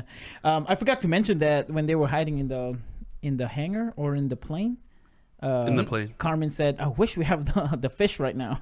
It was in the plane. Yeah. I wish we had some dead fish right now. Yeah. You're right. I agree. I don't think we're gonna have that kind of moment again of the hiding and a lot of survival kind of thing. I think it's a lot more go. Maybe on the way there, Zach's gonna be watching the rest of the videos or more of the videos on the way to Avalon in the car, and we'll find out more about Curtis. I love that we have an important character that's already dead that we only know through a camera. You know what I mean? Like an important character that they're trying to dig up this long lost character. Yeah. And it's getting connected to everything too. So it's not just a random character that Zach killed and he wants to commemorate him. But If there isn't a conclusion to that, I'm going to be a little upset. Right? Yeah. Like they just planted this Delilah stuff throughout the entire thing, and then just nothing. Yeah. Yeah, it was just little filler stuff thrown in there. Right. There's really nothing to worry about. She's all the way on the other side of the island, just zombified. Yeah, this is not important. Whatever this is not important. All right, before we end this episode, let's read some of the comments that we have from the previous episodes. Can we? Let's do that real quick. Go ahead. Okay. I have one. They're still going with the theory that Zach might be the director. I know from Descendants we're kind of like in the unanimous agreement that it might be Tanya, if I'm mistaken, right? Yeah. That was I don't remember because I haven't gotten that part in Descendants again. I'm going through it again. Yeah. They're still right now. They're in the in the arenas. Gotcha. So not even in Descendants, it wasn't really mentioned who the director is, but there is a director, and a lot of the theories it's Tanya because of they said that Tanya died from cancer, which we call bullcrap. Like what? Okay, whatever. Okay, the director is the one in charge of the cult. Yeah. Okay. Right? Which is director what Elvin was a part of, right? Yeah. So some of them still believe that it was a Zach instead of Tanya. That one was a little. That would be an interesting one. It will be an interesting, and my response to that comment was, this will be an interesting theory, but something has to happen to Zach to snap and be like, you know what, I'm gonna do something. That would actually make a lot of sense because the way that he is reminds me a lot of Elvin and the way that he analyzes stuff. Oh, Alvin, the one that. Yeah, the one with them. That makes sense. Him being the well, no, because he said he believes in the whole. He's mesmerized of how Ink and how he ran and how they developed, but I don't think he's a worshiper of them. So no, but wasn't that mentioned that it was just kind of blown out of proportion and that it was just a study of them, and then people started. That was my theory. I just thought that they may have. Started off as just a research, and then someone just went mad scientist and praised him like a god. Yeah. I mean, Zach is a genius. He is. Don't know about being a mad genius. Someone commented here in our YouTube about from our previous conversation, last episode, about the zombies not opening doors. This is from @Chasen Brandstone. He said there was also super early on, like chapter 2 or so, when Angel and Saul are on their supply run. One opens the door and comes into the shop they are in. Oh, really? Yeah. And then Omorlin said the same thing. Zombies can actually open or close doors in chapter 9:3, I think. That's what I think anyways. When Ink calls the zombies back, one of them shuts the door. My response to that is, I just thought it was just a heavy door. And then that's what Chasen said. In the supply run, one of the zombie opened the door. Mm-hmm. Yeah. A lot of this is more of a response, like Casey's response. I love his response. They're my favorite. They're great.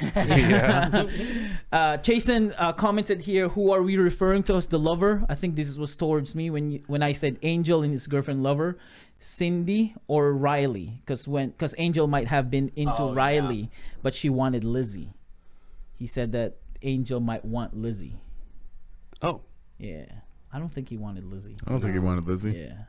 I think that's definitely like a Saul thing, and there was never a hint that he was into Lizzie. that Angel was into Lizzie. Yeah, a lot of this Not is. that I can remember. Yeah. I think there were just some passing comments about her being attractive, but that was it. Yeah, and that was at like the very, very beginning, like because they were everyone was kind of hitting on everyone until everyone settled down, and they're like, oh, this one's mine, this one's mine, this one's mine. Right. Mm-hmm. Yeah. Like they're like, these are our most compatible matches now to repopulate the world. Jason Bradstone also mentioned he corrected us, Ace, that bison are only native to North America and Europe. This is from our episode 3. The European bison have only recently been reintroduced after being extinct in the wild for a long time.